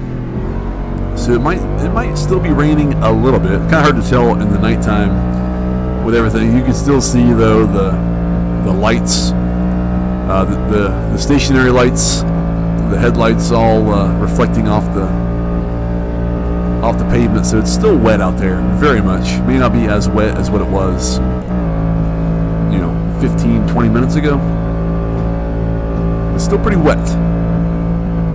He's currently out there in P1, about a 9-second lead to Mike Bowen behind. DDF currently in P3. There are big spaces between all the DPIs. So Mike Bowen here. We'll go trackside. Mike Bowen here, currently P2 with a very dirty yellow DPI. About 8.5 seconds back. DDF, I'll tell you what, we're just going to go through all the field once again. We'll reset the field, as they call it. DDF here, currently P3. Looks like he did a faster lap than either of P1 and 2 on the last one. Did a 139.8. About 22 seconds back. No, that's from the top spot. So he's 13 seconds back from Mike Bowen, directly ahead. P4, you've got Chris Roulette. He's about 16.5 seconds back from DDF, currently here in P4. As we keep going backwards, we've got Jeff Hooten coming through the darkness. Currently P5, he's about 7.5 seconds back from Chris Roulette. That car looks very clean for some reason, at least the back end. I mean, not so much in the front end there, but... Okay, I lied. It looked cleaner than what it was. Those caddies sound so good. Yes, they do. AMS2 has some really good sound, at least from what I know. I'm not a... I couldn't listen to a car and tell you exactly what it was just from the sound, but from the standpoint of how the sounds are, AMS2 does a very, very good job of the sound department, how everything is. I picked the wrong time to look at Theodore Insbury there, who was off in the grass a little bit on the inner loop, as I will call it, of Daytona.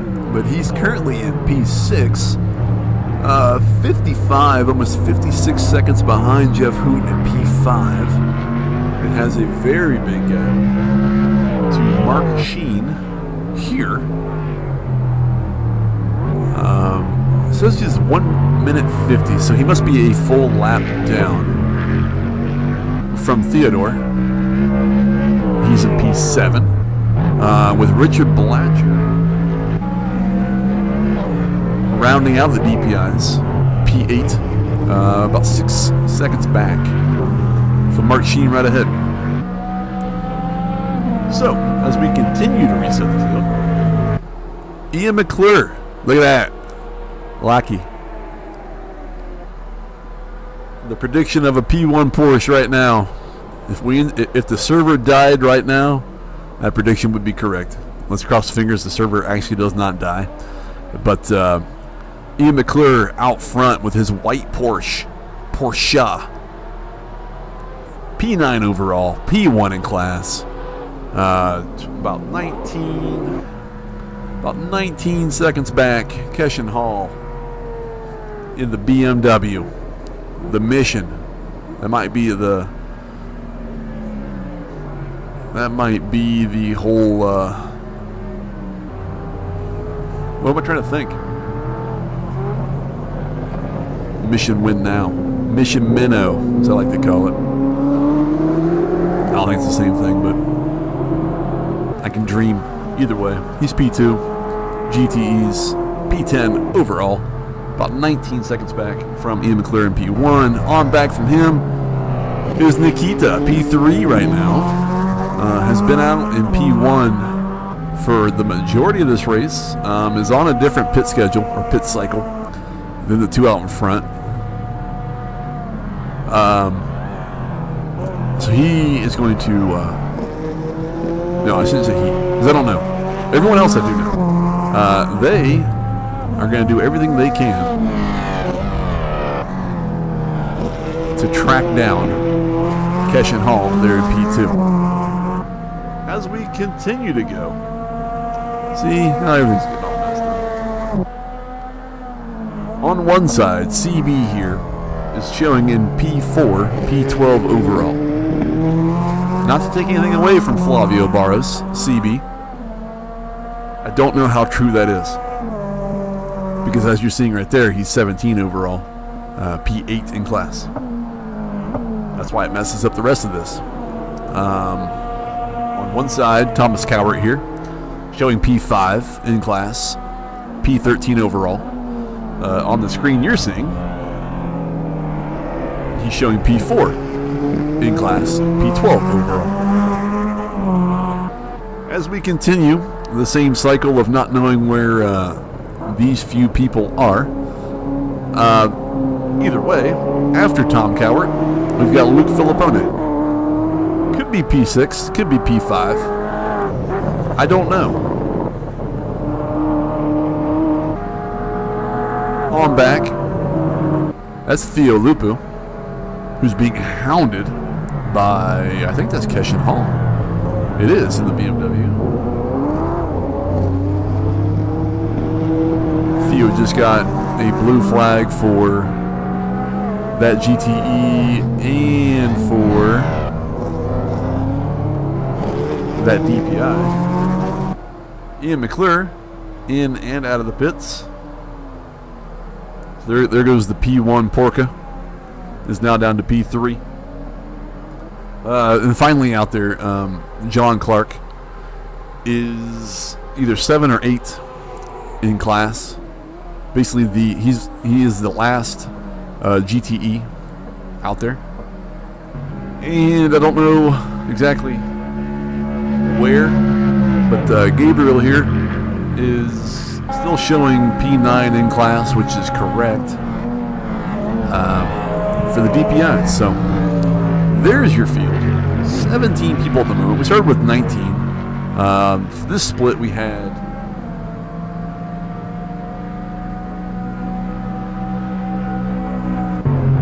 I think for this split we had at least 21 or 22.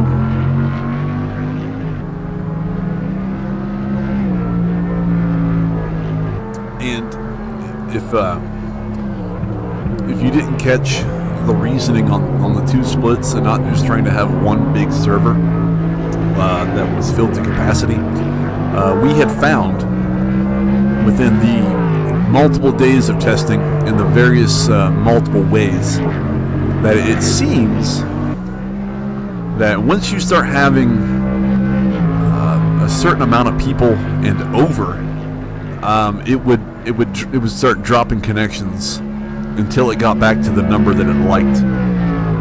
We had seen anywhere from anything above 20 people. It would start dropping everyone back, and then once it got 20 people, if you weren't randomly selected to be dropped by the server, then those 20 were okay to race. That number kind of fluctuated, where 23 and higher would be dropped or whatnot. So, the long story short, basically to combat any type of issues, which we still had an issue with the server, so we had to restart it.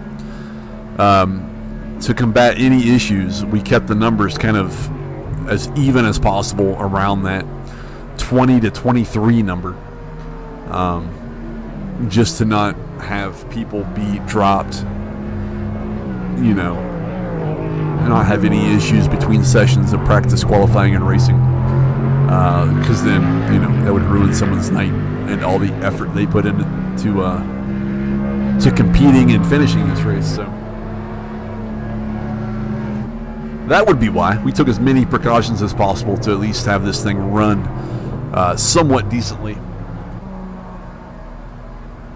Keshin Hall, who was P2, has come into the pits. CB is out there. Once again, I'm not quite sure exactly what position he's in, but he's behind. He's in front of Ian McClure, which is showing as P3 here. Ken Imola, from what I can remember, it's been a while since I've actually run, or since me personally, I've actually driven in one of our slots of AMS2. But yeah, usually servers can go up to 32, and I know we've packed some servers before all the way up to 32, and it will just absolutely not like that many people. and then drop it down to, you know, somewhere in the low 20s, and then finally allow the session to move onward. So it's certainly nothing that we can do. It's certainly either a game issue, or you know, the Steam server network, or, you know, whatever the backbone is. That's kind of where the issue lies. There's Ian McClure fighting with Keshin Hall here, I think. Yes. Let's go on board with Keshin. Let's keep up with this.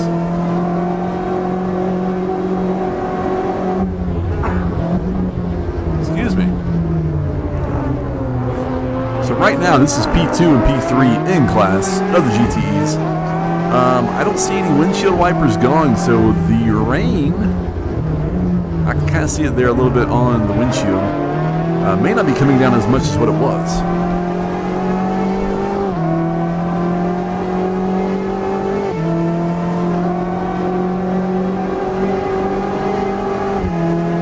We have quite the battle here for P2 and P3, and Tom Cowart there is only about 6 seconds back from these two here.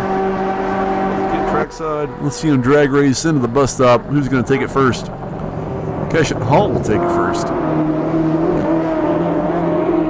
And that is a full proper send into the bus stop with no issues. It looks like at least the driving line has dried out a little bit.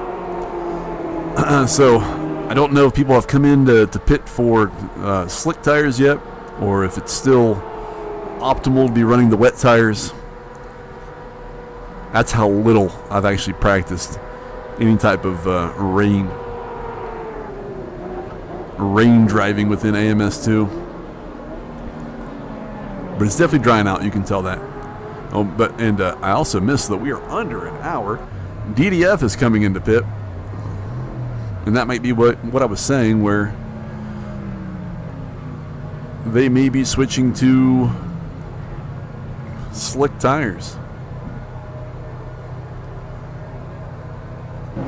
Jeff Hooten has gotten by to take over P2 of the DPI.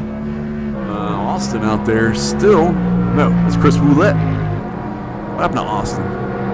He's P3. So Chris Roulette out there in P1. Putting a gap between himself and Jeff Hooten as he dances around some GTEs out there before getting back on the oval portion.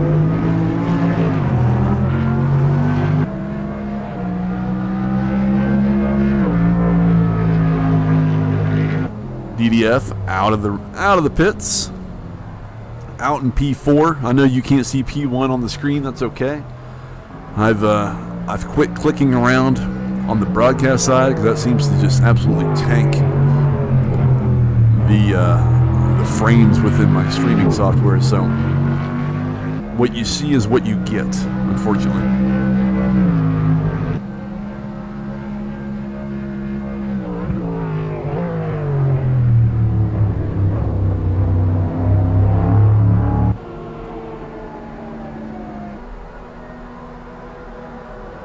But as always, thanks to everyone who has stopped by and stayed for the duration of all this.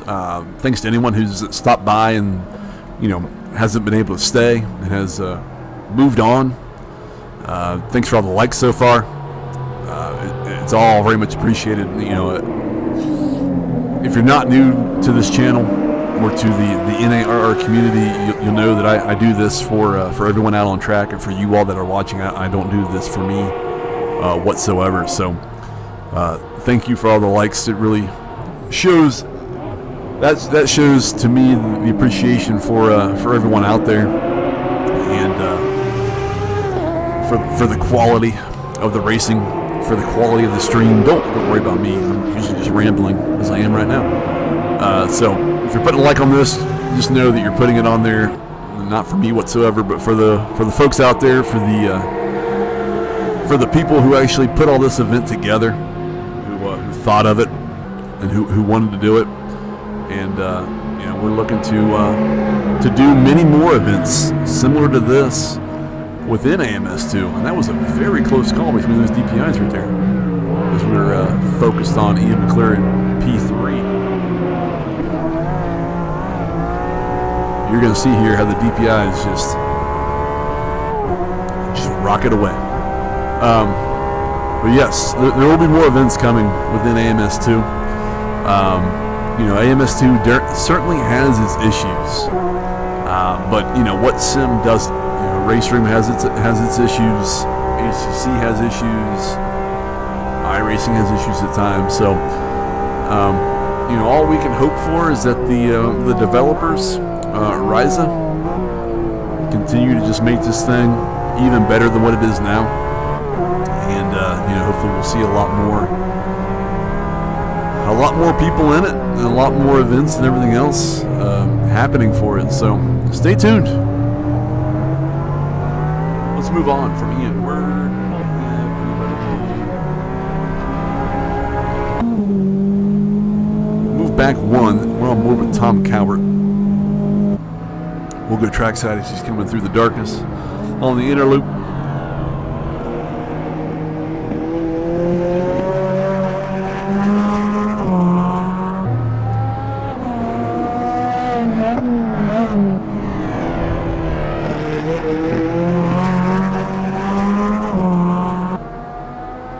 But hopefully this stream has provided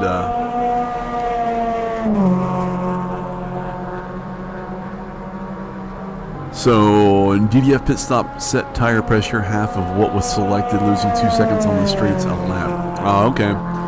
So DDF from that info there looks to be having some issues just with pits from his pit stops. The tire pressures are half of what he wanted. So that is giving him some issues for sure out there. Still in P4 at the moment. But that also kind of goes into what I was saying about just the sim coming along, becoming more complete. Certainly with this event, with everyone practicing, everyone trying to simulate as much as they can with the weather systems and how that affects the track, how that affects the cars and the tires, and what you need to do for pit stops. There were certainly things that were found that certainly need to be better within the sim to really bring on, an extra layer of racing, whether it be these long endurance events. I shouldn't say long enough, 140 minutes. You can't do much. You can't do much else other than maybe more, 3 hours without a driver swap, and this sim does not have driver swaps. So, some of the systems need to be better, more put together, I guess you could say, for these. So, there were a few other folks that found slight issues or slight problems when it came to pit stops and having everything selected or not selected, or what the crew wanted to do, or if the game wanted to listen to you or wanted to take your input on what the Richard, that's too bad.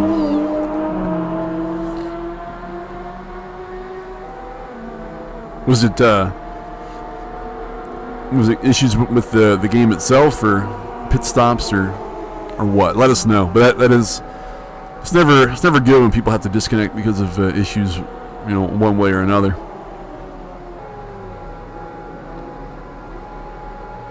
So that we are down to what we've got: 8 DPIs and 8 GTEs. Yeah, you're welcome, Richard. I wish you could have been out there for the remaining 47 minutes, but hang out here for as long as you can, watch along. If you don't feel like watching after putting in all that time and having to drop out, I completely understand with that. So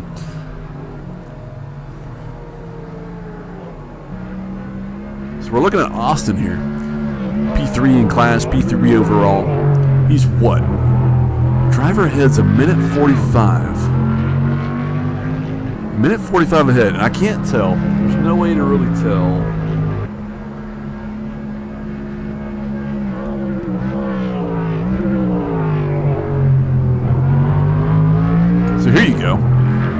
keep this up long. So, Jeff Hooten in P1, Chris Roulette, Gandalf, which is Austin, in P3, DDF P4, Mike Bowen P5, and Theodore Insbury P6 are all going to be on the lead lap. Mark Sheen, P7 of the DPIs, is 1 lap down.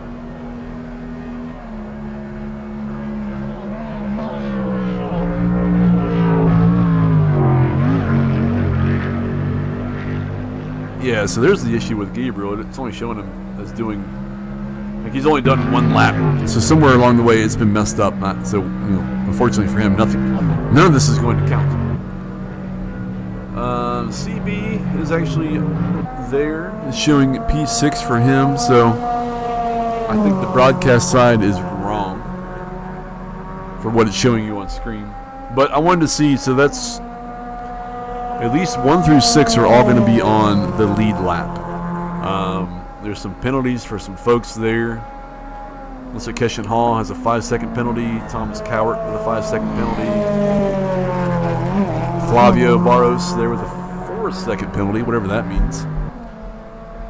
Which you can't see anyway because it's not even moving for you. But let me get rid of this.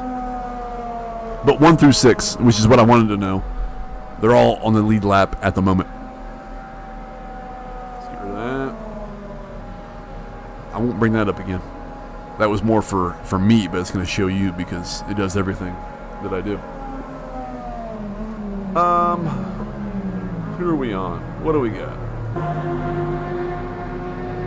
So Ian McClure here is less than 4 seconds to Thomas Cowart up ahead in P3. DPIs are all a little spread out, but as we just saw, 1 through 6 are all on the lead lap, or all on the same lap, I should say.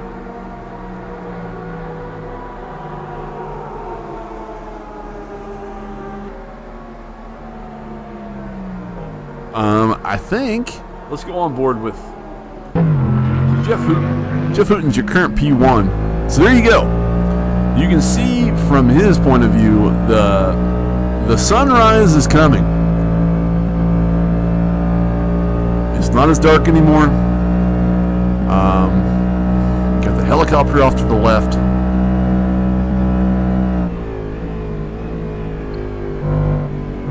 And the sun will be coming up. I won't say soon, but it's going to be coming up. So we've gotten through the night. You can tell though, down on the bottom, on the apron, there's still a lot of standing water.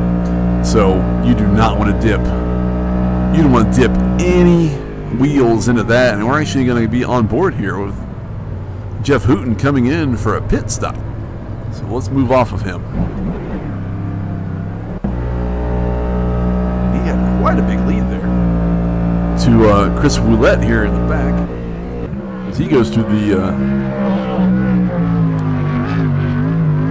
bus stop. It doesn't look like it's raining anymore. At least on board with Jeff Hooten, he didn't have his windshield wipers going, but the fog might be rolling in. It's getting a little hazy here in the morning portion of this.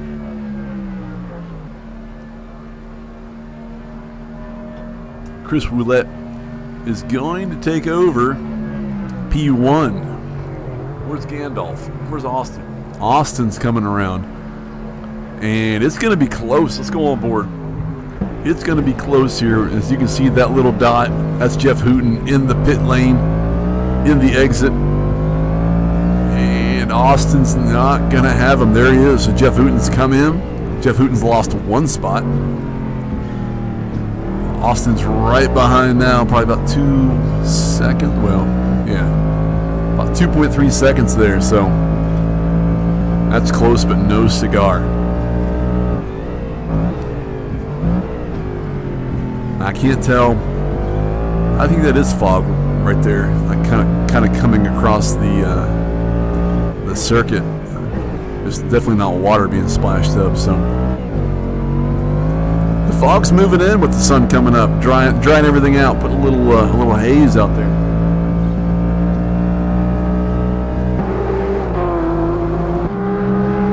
DDF there, passing Keshin Hall up above.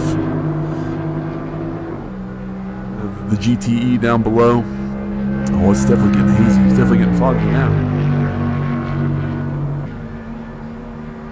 Oh, that's a perfect shot if you can see it all starting to come in.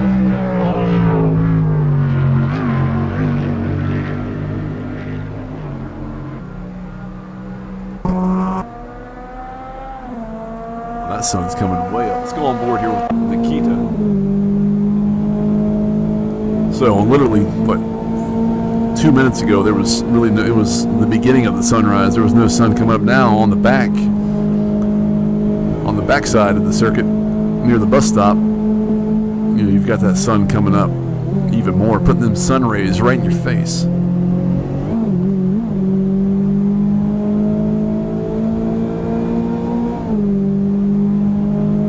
He has what, about a minute 14. A minute 14, a little bit of pocket change to himself and Keshin Hall right there in P2. I think this is a pretty close battle here, is it not? It is. So Ian McClure. What was that? That might have been a DPi getting a little sideways there in the horseshoe. Ian McClure here, currently P4 in class, P11 overall. He's got Tom Cowart about 2 seconds right ahead.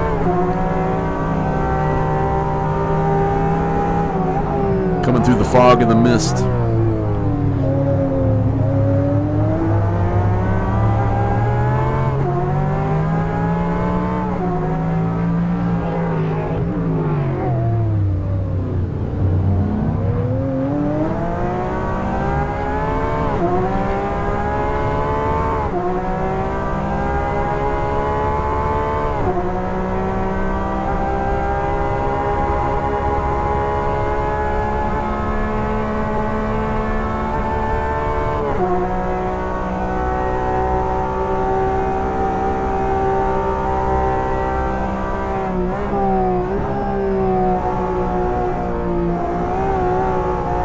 So Ian McClure there through the bus stop, about 3 seconds down behind Tom Cowart, as Tom's got a DPi going up above.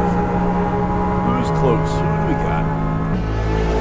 EDF now in P6. He's got Theodore Insbury about 3 seconds ahead. Where's Insbury? Insbury's just now coming up to turn number 1. He makes his way through in the blue Michelin Cadillac.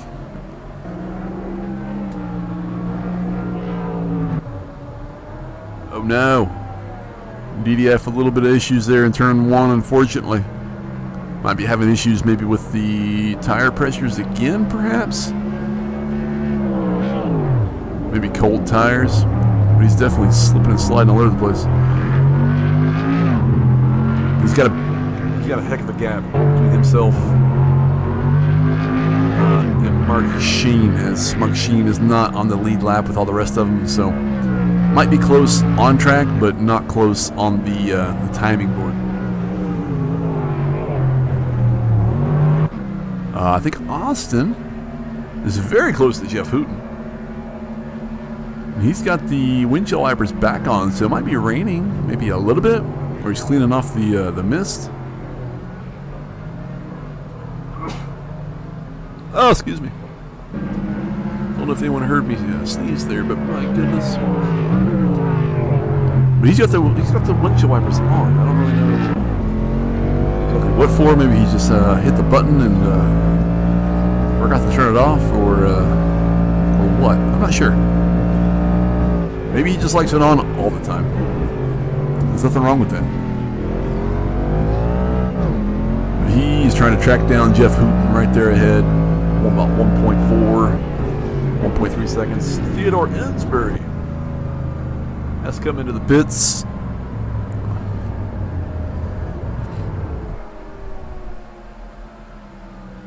Needs to move up a little bit.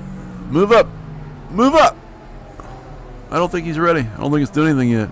I think it's bugging out, maybe. Oh no, he's ghosted. Let's hope he comes back. That would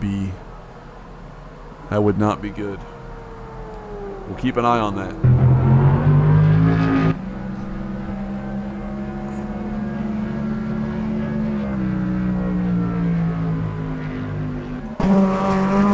Let's see, Tom Cowart now in P3 as he was.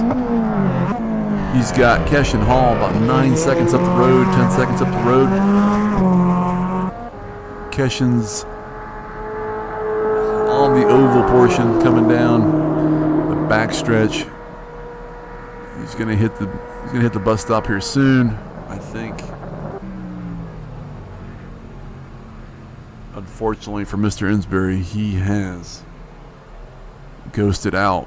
Might be having issues. How much time is left? Emery, if you look at the time remaining up there, 35 minutes to go.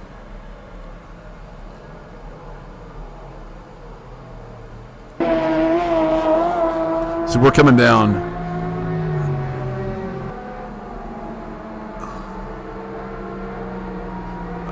We're coming down to the nitty gritty. We've gotten through the night. We're now into the morning portion. We'll see. Probably no more rain. As we saw someone coming into the pits there. That was Mark Sheen coming into the pits. Oh no, unfortunate. I think we've seen... I think Theodore Insbury has unfortunately disconnected. Which is a damn shame with only 34 minutes to go. I think that's his blue car sitting right there. Luke Filippone has come in. Man, his crew was way late coming out there.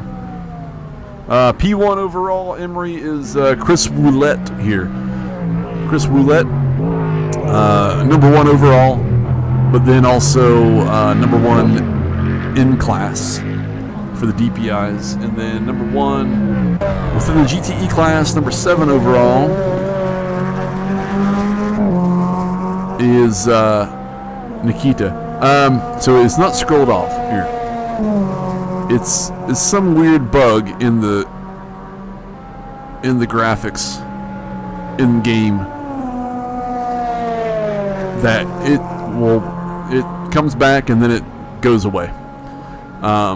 And I've been noticing that the more I click on things in the game on the broadcaster side that you're seeing, it will sometimes like tank the frames per second in my streaming software. So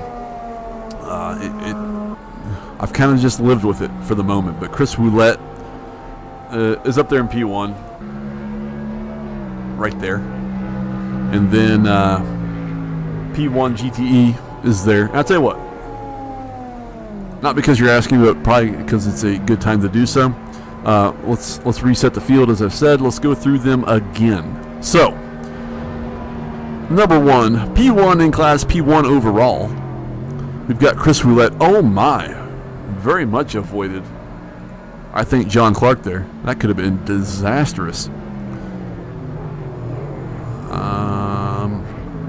Yes, very much disastrous. He needs to watch himself with some of those DPIs coming through. So, back to what I was doing. Chris Woolette in the Fox 1 DPI. Number 1 in class, number 1 overall. There he is. Jeff Hooten. He is about 10 seconds back from Chris Woolette in P2 in the white DPI. That thing's clean. Man, that rain and spray really cleaned that baby off. Wow. P3 is Austin. Gandalf the Dwarf. Still rolling with his windshield wipers on, even though there's no rain, so he's turned those things on, and he said, I am leaving them. He's not going to turn them off again. P4 coming back onto the oval portion. You've got Mike Bowen. He's about 15 seconds behind Austin here in P4 overall and in class. You've got DDF Now's a perfect time because there's about 30 minutes left. If you're looking for a point of view, in addition to what I'm showing you here, DDF is streaming his point of view as he always does. So there should be a link coming up very shortly. There it is. Thank you, Nightbot. There's a link for his point of view. Tell him we sent you. Say hello. Enjoy his point of view as well as ours. Put us up dual screen it.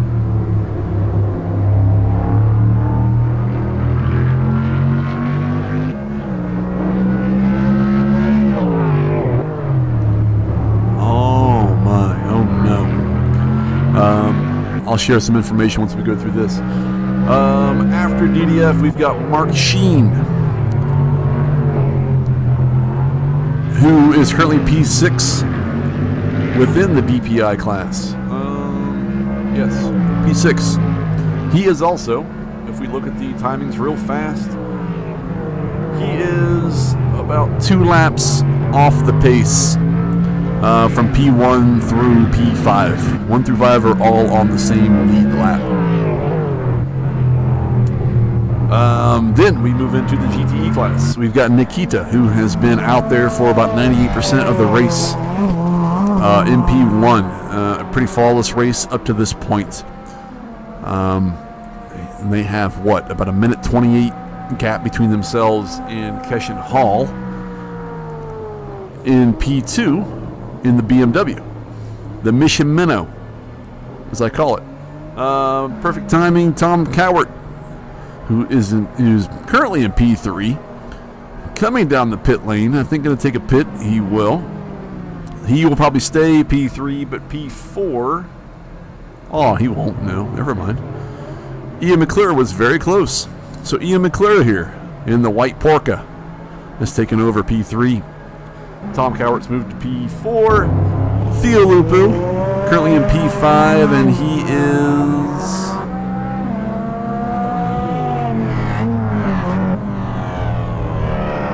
I'm not sure I'm understanding the graphics.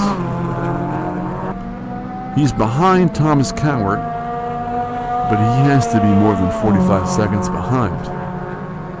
That is a mystery to me. Automobilista 2, you are a mystery. Either way, he's in P5, P11 overall. As we've been experiencing throughout the race here, CB, Flavio Barros, on my director side that I'm clicking around on, he is showing in P6, P15 overall. But as you're seeing, he's P8, 15 overall. So I'm going to take the director side that he's not P8, he's actually P6 in class, P15 overall. Same goes for Luke Filippone. He's probably not P6, as you're seeing. He's most likely P7 in class, P13 overall. John Clark, the red Porsche that we saw come very close to taking on a DPi, not intentionally, but just in turn number 1 there, is probably P8 overall, or no, P8 in class, P14 overall. And then, unfortunately for Gabriel, give him the Iron Man award. I'm pretty sure the server has messed up at the very beginning of this race, all those many minutes ago. And if you look at the timings, I'm going to show you real fast if I can. Himself and Flavio are only showing, having completed 1 lap as of right now, and that's the gap, 100 minute and 112 gap to the people in front of them. So they're basically running this to run this, but I don't know where the end game. I don't know where it's going to put them. But they've had issues, probably syncing issues, and the server just never picked them up again. They're out there. I'm sure they can be seen. I'm sure they could hit someone, and someone can hit them if they really wanted to. But on the laps, they're not being counted. DDF coming in for a pit stop. Emery, you're the best. I love you too, man. Listen, as anyone has heard from my streams before, I am in no way a professional here. I'm just shooting the stuff and talking the stuff, and DDF his car's having a slight seizure there. I don't know what it's doing. I really hope he hasn't lost any connection. But he's trying to get out of there. He's trying to get out of the blocks. So a little investigative reporting information here. So Theodore Insbury, we saw him not too long ago. He was having some issues in the pits. It is Mike Bowen is also in. He's waiting on fuel. DDF is just there. I'm not sure what's happening there. Whoever might, if anyone's watching his stream, they might know more than I do, because I'm not watching it. So you might find out what's happening with him there. Austin's close. We'll stick right here for right now. So the issue with Theodore Insbury that he had, a few minutes ago, about 10 minutes ago by now, he is saying that he was running his fuel perfectly, timing the fuel window to each pit stop. So he was pulling in almost at on the empty of the tank, and it seems that his last pit, where you saw that he was so short from the line from his crew taking over, he had run out of gas. He had run out of fuel, run out of petrol, run out of everything. Right then and there, he could not coast any further. So that I'm not sure what to say. That is obviously that's terrible. Number one, and number two, it's terrible. So unfortunate for him. That's what made him had to back out. He could not. His crew would not take over. He was not close enough to the to the pit line, as I'll call it, to have the crew kind of activate and put more gas in. So he was out of fuel at the end. That sucks. Put an F in the chat.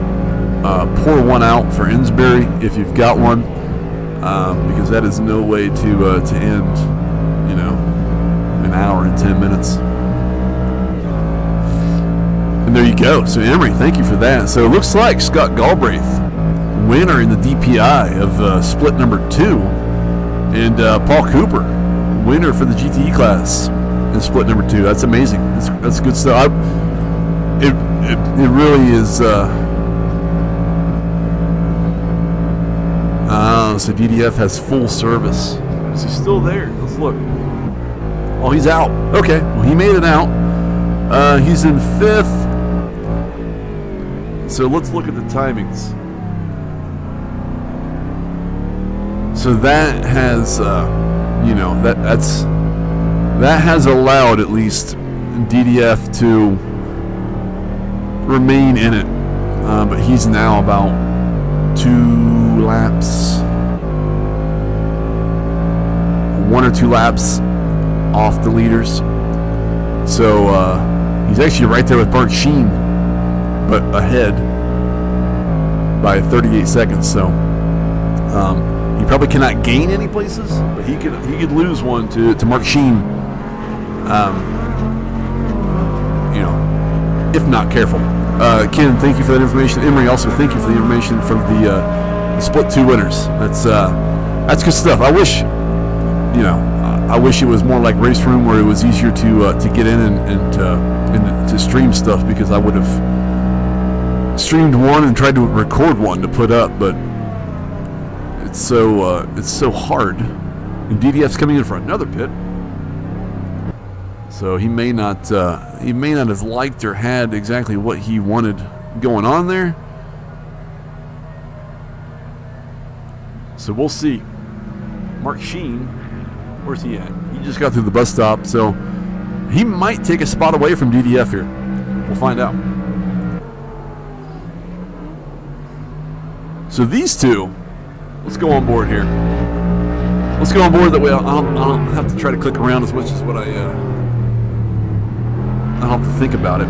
So, Chris, no, I'm looking at it backwards. Austin here, Gandalf the Dwarf, currently P1 overall.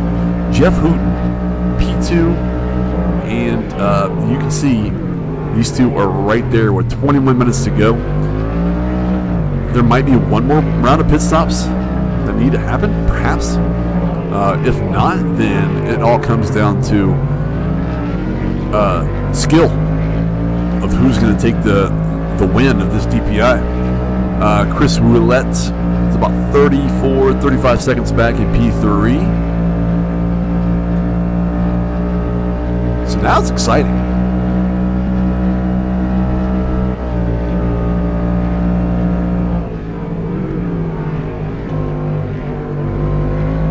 And the less I click around, the more I can drink my White Claw. So, thank you, Dan. Probably tires again. Pressures were too high. All right, so GDF is definitely having some issues with tire pressures and pit stops. And that's what What was that? So, Austin coming in for a pit. So, this might be his last pit before the end of the race. He is in there before the crew has even told him to. They're not even ready for him yet. So we'll sit there. So Jeff Hooten has taken over P1 due to the pit stop of Austin. So going back to what Dan was saying there about tire pressures with DDF, it's kind of hit and miss, honestly, with the pit stops and the pit presets, and really the system in general, keeping what you want or accepting what you want or need or anything like that. So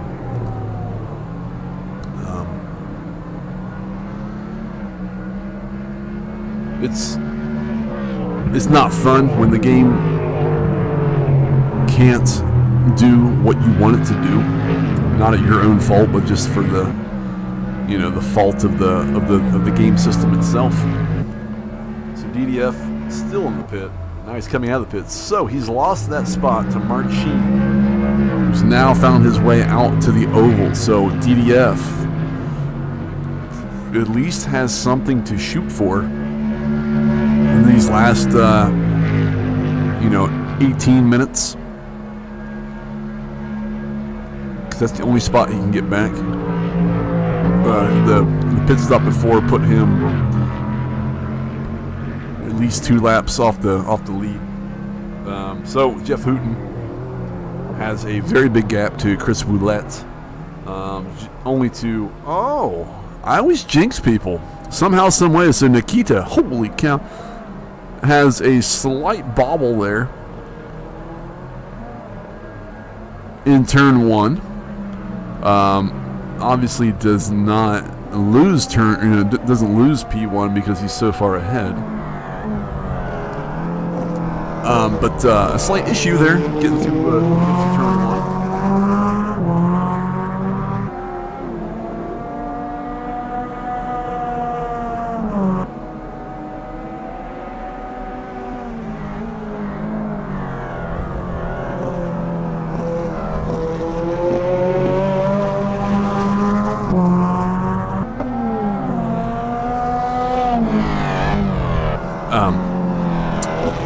But even though he had that slight issue there in turn 1, Keshin has come in for a pit stop.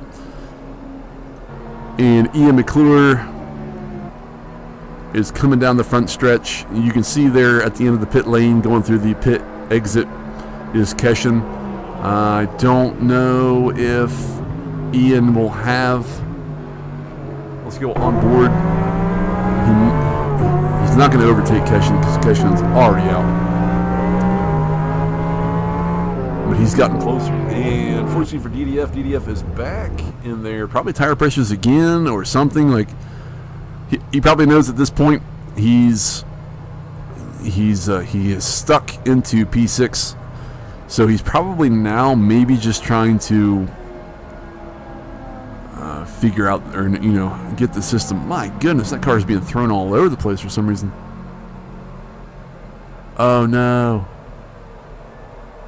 I think we've seen potentially the demise of DDF. Oh no! We'll jump back up here. This is up. Another jinx. I'll tell you what, there's something with me. So, that was Austin fighting with Chris Roulette for P2 and 3, and he has had an issue where he got loose, hit the tire barrier there around the pit, the pit wall. I'm sure he has some damage to the front right of that car.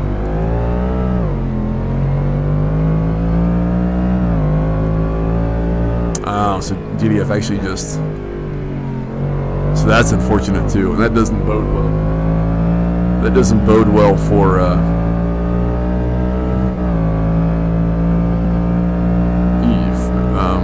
what am I trying to say? That doesn't bode well for future DDF streams or races or events with AMS2.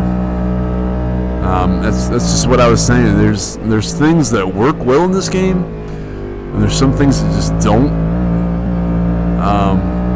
And if you find something that doesn't work well, it's just a real killer, unfortunately. Hopefully Ryza can correct some of this stuff. If they can, that's going to just make the sim obviously even that much better. That much more better. My English is getting all messed up. It'll help it in the long run. If you can't get people on board, streamers, YouTubers, sim racers of a high caliber, if you can't get them on board, just due to game breaking issues, then you haven't lost per se, but you're putting yourself behind a brick wall compared to Race Room, iRacing, ACC. Sims, the stuff actually works and is competent enough to work. So it's unfortunate for DDF, very unfortunate, and a shame that he had to back out like that. We're still on board with Austin. He's still going, so obviously that run-in with the tire barrier near the pit wall didn't really mess up a whole lot. I don't know if he's going to have a penalty for that, though. I doubt it, because at least in AMS2, you have full control and full speed through that portion of the pit exit. So he just lost obviously some time to Chris Roulette up there, who's slicing his way through some GTEs. Jeff Hooten in and out. Here comes Chris Roulette. I realize the P1's not up there anymore. Jeff Hooten is in P1 and is going to stay in P1. So Chris Roulette has gotten a little bit closer. I'm waiting for the graphic at the top to update. 3 seconds. Just over 3 seconds between himself and Jeff Hooten in P1. 12 minutes to go. I don't believe there will be any further pit stops, at least from those two. So Chris Roulette's going to have to dig in, get a little dirty, and just start banging out some qualifying quality laps. That's a tongue. I can't even hardly say it.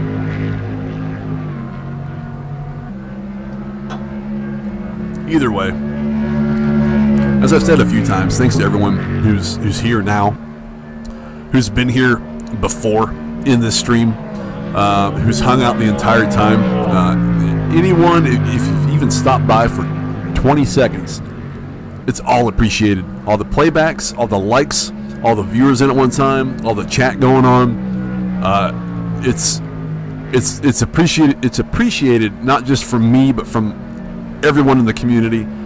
all the people on track right now.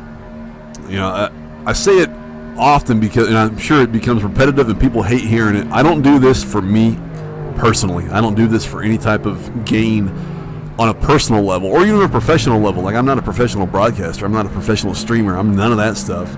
I do this for the people out on track. I do this for you all watching at home, chatting out there, you know, trying to enjoy what we're putting on from the NARR community, whether it's Race Room, whether it's AMS2, whether it's anything, whether it's streamed or recorded. This is all for you all out there. So if you want to put a like on this, just know you're not putting a like on there for me. You're putting a like on there for the community, for the actual content on there. Excuse me, I'm losing my voice now. I'm talking so much. For the people actually dedicating their time. And I'll tell you what, some people have dedicated probably 10 times over what you're just seeing this evening for this event. There have been some people that have been practicing, as I said in the beginning, full-on, full-time simulations of this. Full 140 minutes, full weather system simulation, full day-night. People have, I shouldn't say gone crazy, but people have put in some crazy amount of time into this. And it's showing. I mean, some of these people, you know, we've got P1 and P2 less than 2 seconds from each other. After 130 minutes, we're down to 10 minutes to go of this race, and P1 and P2 are less than 2 seconds apart from each other. So it's pretty amazing. It's pretty fun to watch. You know, it hasn't been perfect. It hasn't been a perfect stream. It hasn't been a perfect race. It hasn't been a perfect server session, but it's a pretty proud moment, I'll have to say, from the NARR community perspective, just to do this, to put this on, to have two splits,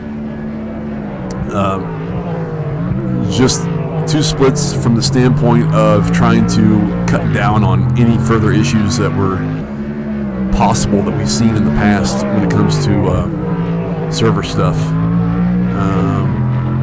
What do we have here? We're down to 14, so we've lost a few others.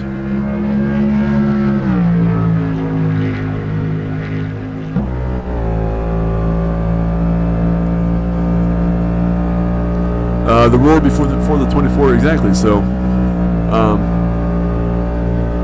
and that is a big thing, which I think is tomorrow, for real, the real roar.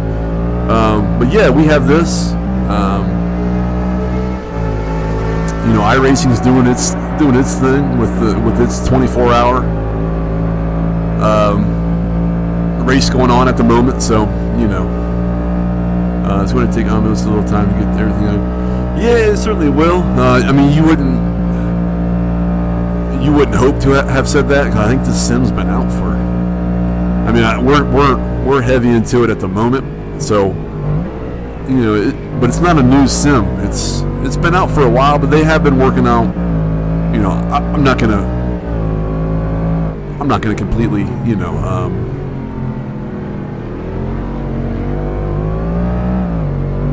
fall on that sword for Ryza or for AMS2. There's definitely a lot of problems still. It's certainly come a long way from where it was. It's on the Madness engine. I won't speak of the sim that had that engine before. So they've certainly come a long way from an engine standpoint, from a physics standpoint, from a content standpoint. But excuse me, they have a long. I won't say long, because I honestly don't know. I'm not a programmer. I'm not a game developer or sim developer or whatever you want to call any of these folks. But they have things they need to do, like you said, to iron it out and to make it where, you know, these type of events can go off without a hitch. Can go off from a server standpoint. Can go off from a racing standpoint. To not have issues like DDF had, where you know you got to go into a pit every few laps because the tire pressures, excuse me, like aren't being set correctly because the game just doesn't want to do it for you. Who knows? But here we are, close going into turn one. You're on board with Chris Roulette Roulette. I think I'm getting worse saying his name as we go. He's got Jeff Hooten right ahead in that White Snake. That White Snake Cadillac DPI. I would pose on the hood of that DPI after this race. Put me on an album cover. Chris Roulette going a little bit wide there. And we're on board with Chris because, as I said, we're down to 6 minutes to go. And these two, for P1, P2 in class and overall, are battling like crazy. The cockpit view, as I say many times, gives you a better perspective of what that person's seeing. Usually I go on board with the person, obviously why would I go on board with Jeff Hooten where you see nothing but green grass out ahead. So you're seeing from Chris what he's seeing from his sim rig, within this battle. And Jeff takes out a bunch of grass and dirt right there. I don't think there's any slowdowns in this game. Scott, I'm doing an okay job, but great work. Fantastic win there in split number 2. I wish I wish it could have been seen, or I wish there was a way to easily stream these things other than, one of you all down there having to stream your point of view. But I hope everything went well down there in the second split. Hope everything went off without a hitch. Hopefully all the racing was, clean racing. And for the next event, we'll try to get everyone into one split and see if there's any problems. Cross fingers there's not. We're under 5 minutes, folks. It has been a journey, and I want to thank you all for being here for either all of it or for most of it. What time is it? It's 10:06 p.m. on the East Coast.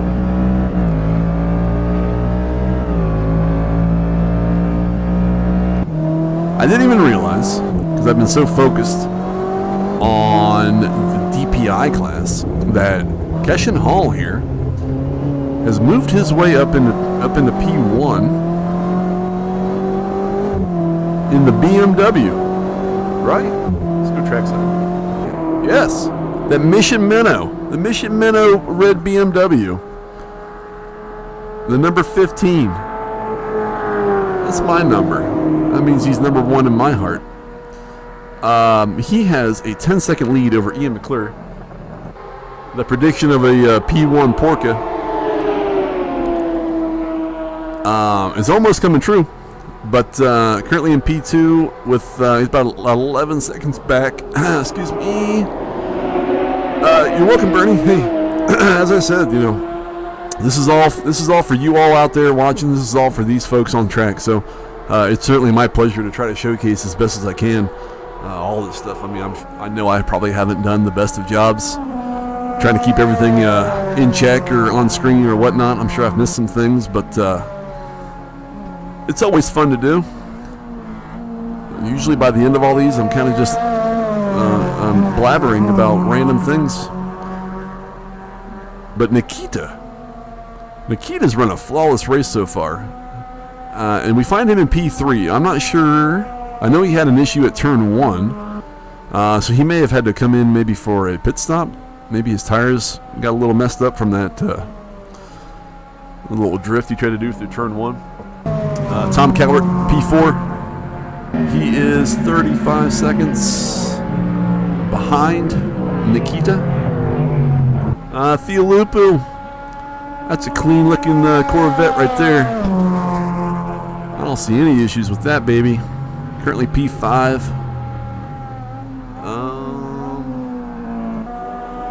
I don't think CB's really in P6. I think he's really in P8, so I think that's been right probably the entire time.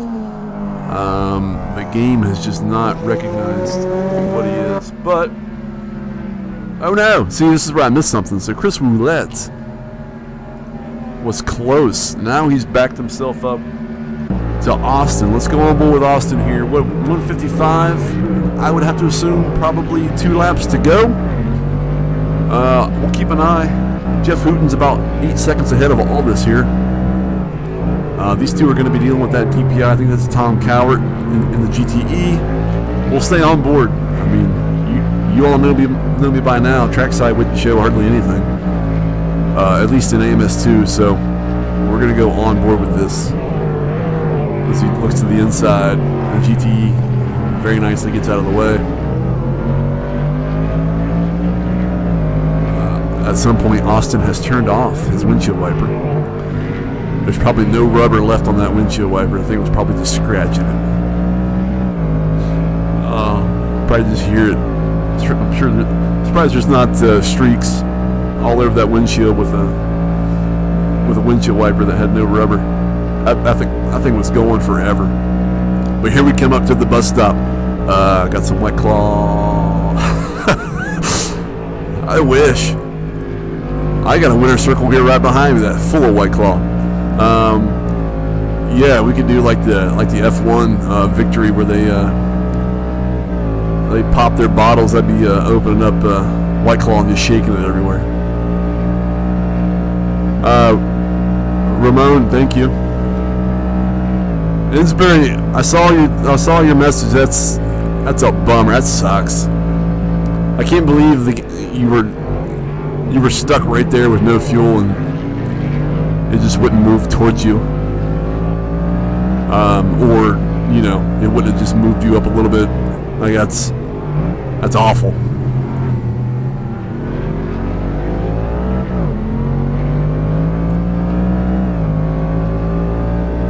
But here we go. This has got to be the last lap. Where's Hooten?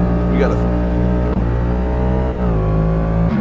gotta make sure to get on him as he comes across that line for the win. We'll go trackside. Well, I'll be done with the cockpit because we're here. Or there might be a +1 lap, honestly. So I don't know. There might be another lap left. We're gonna find out together because I have no idea. Even though I should. Insbury, I would fire your crew. Give them all pink slips.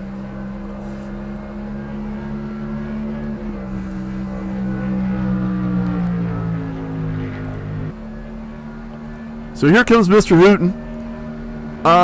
This might be the win, or it may not be because there might be a +1 lap, and that +1 lap was in there. Okay, so +1 lap. So here we go. 1 lap shootout. Where's So Austin here, on board with Austin. Chris Roulette, right ahead. How close is he? The timing gets all messed up. He's not 1:36 ahead. He's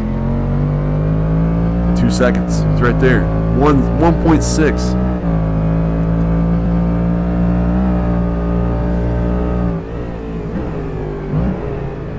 Here we go. You can see on the map, Hooten's made his way out to the oval portion. No one's catching him unless I jinx him and he messes up. So there's 4 people on the lead lap. Mike Bowen, currently behind these two here.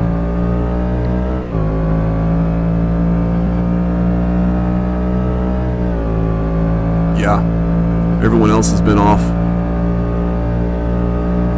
You see Jeff Hooten up there in the distance, making his way through the pit stop. We got to focus on him because we need to give him the love of a winner.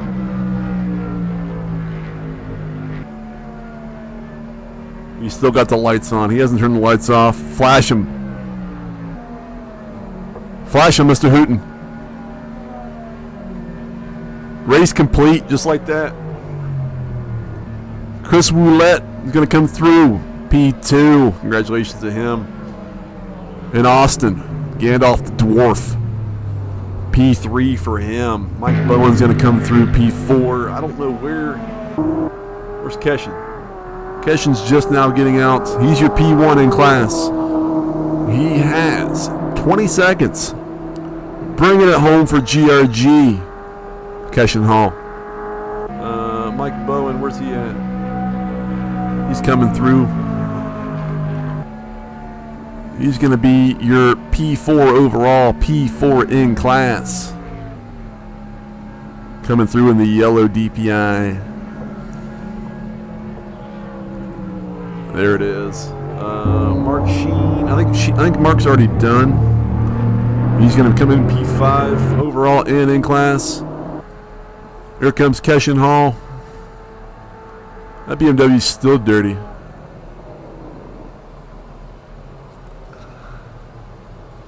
Get that man a strawberry White Claw for the red Mission Minnow. There it is. Race complete for him. Ian McClure, the Porsche, so close to P1. Gonna come through P2. That is a clean. That's it. The white cars, the white DPI and the white Porsche are the cleanest ones somehow after the rain. One system that does work in AMS2 cleans off the cars. Here comes Nikita. I don't know what happened with him, but he still ends up on the podium. P3. He had P1 on lockdown. Theo's gone through. He's going to be P4. Excuse me, Thomas Cowart. He was running in the top 3 for a lot of this race. Number 69. He might be done, potentially. He's going to be P5 in class, P10 overall. Flavio is probably that you're seeing. P14 overall, P8 in class. Luke Filippone is. Everybody's gone. I don't know what's happened. I don't know. Oh, Luke quit out. Luke, there's what yellow flags everywhere. So there's your standings. And Jeff Hooten P1, Chris Roulette P2, Austin Gandalf P3 in class. Podium for GTEs, AMR Fan, Keshen Hall, Ian McClure, Heel Toe Hero, and Nikita. That is your podium positions for both sides. A couple people with some penalties that don't really matter in the end. Let's save the replay, maybe. Can I save it over here?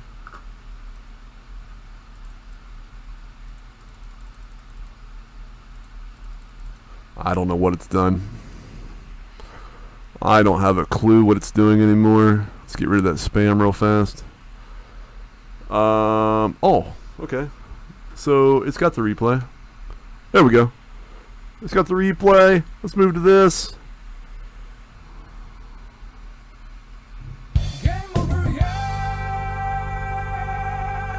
There's that little Daytona game over. That's it, folks.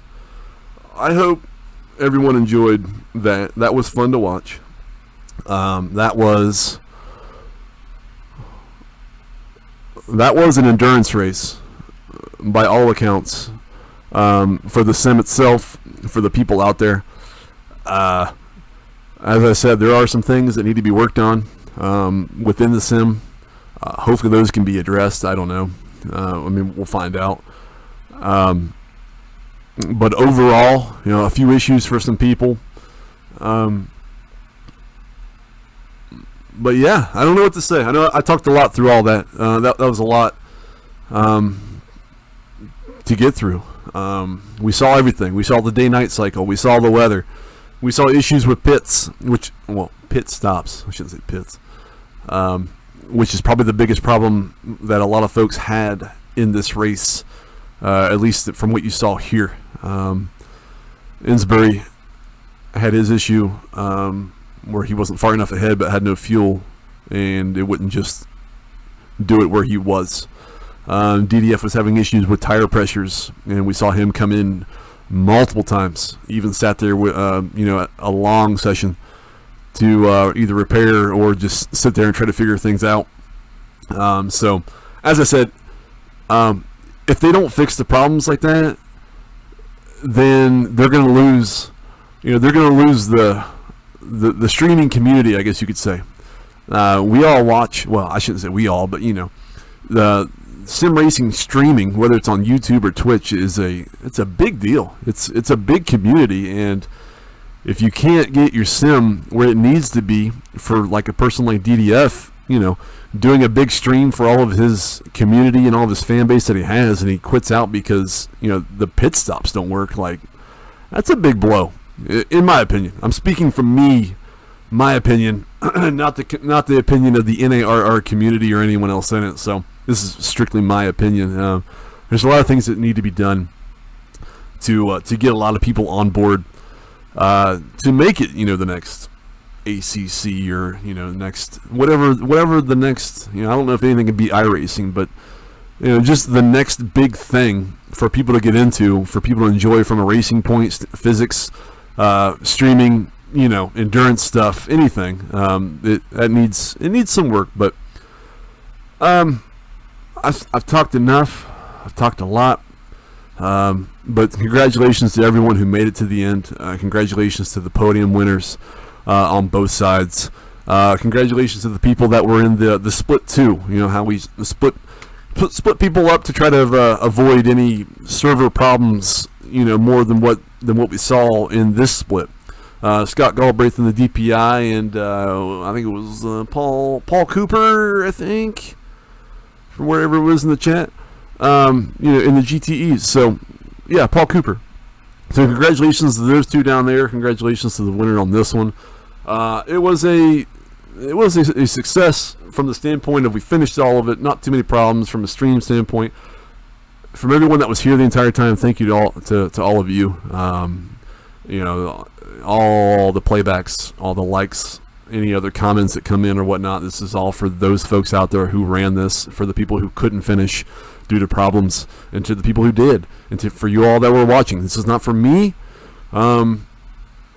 It's for everyone else but me. That's how I'll say it, and I don't mind that whatsoever. So everyone should be showcased in some way, shape, or form. This is how we do it. This is what we do. So this is all for you all. So I really don't have anything else. It's been a long one. We've been on for over almost 3.5 hours now. Ugh, it's a long one. So everyone rest up. The real life roar of the 24s tomorrow. iRacing's Daytona 24 is going on now. So if you're all hyped up after watching this, find a Austin Gandalf. There you go. Now I know your last name. I should have just asked him in the Discord, but I would have felt like an idiot. So now I know right now, Austin Clark. So I never said your last name through all this, but you'll know who you are. But you're welcome. Watch it back tomorrow and try to enjoy as much as you can from what was shown. So yeah, iRacing Daytona 24 is going on now. So throw up a stream of one of those if you find somebody. The real roar before the 24 is tomorrow. Daytona 24 for reals next weekend. So all kinds of stuff going on. Enjoy all of it, whether it's sim, virtual, or real stuff. Take it all in. But we'll cut this off. I'll do this one more time.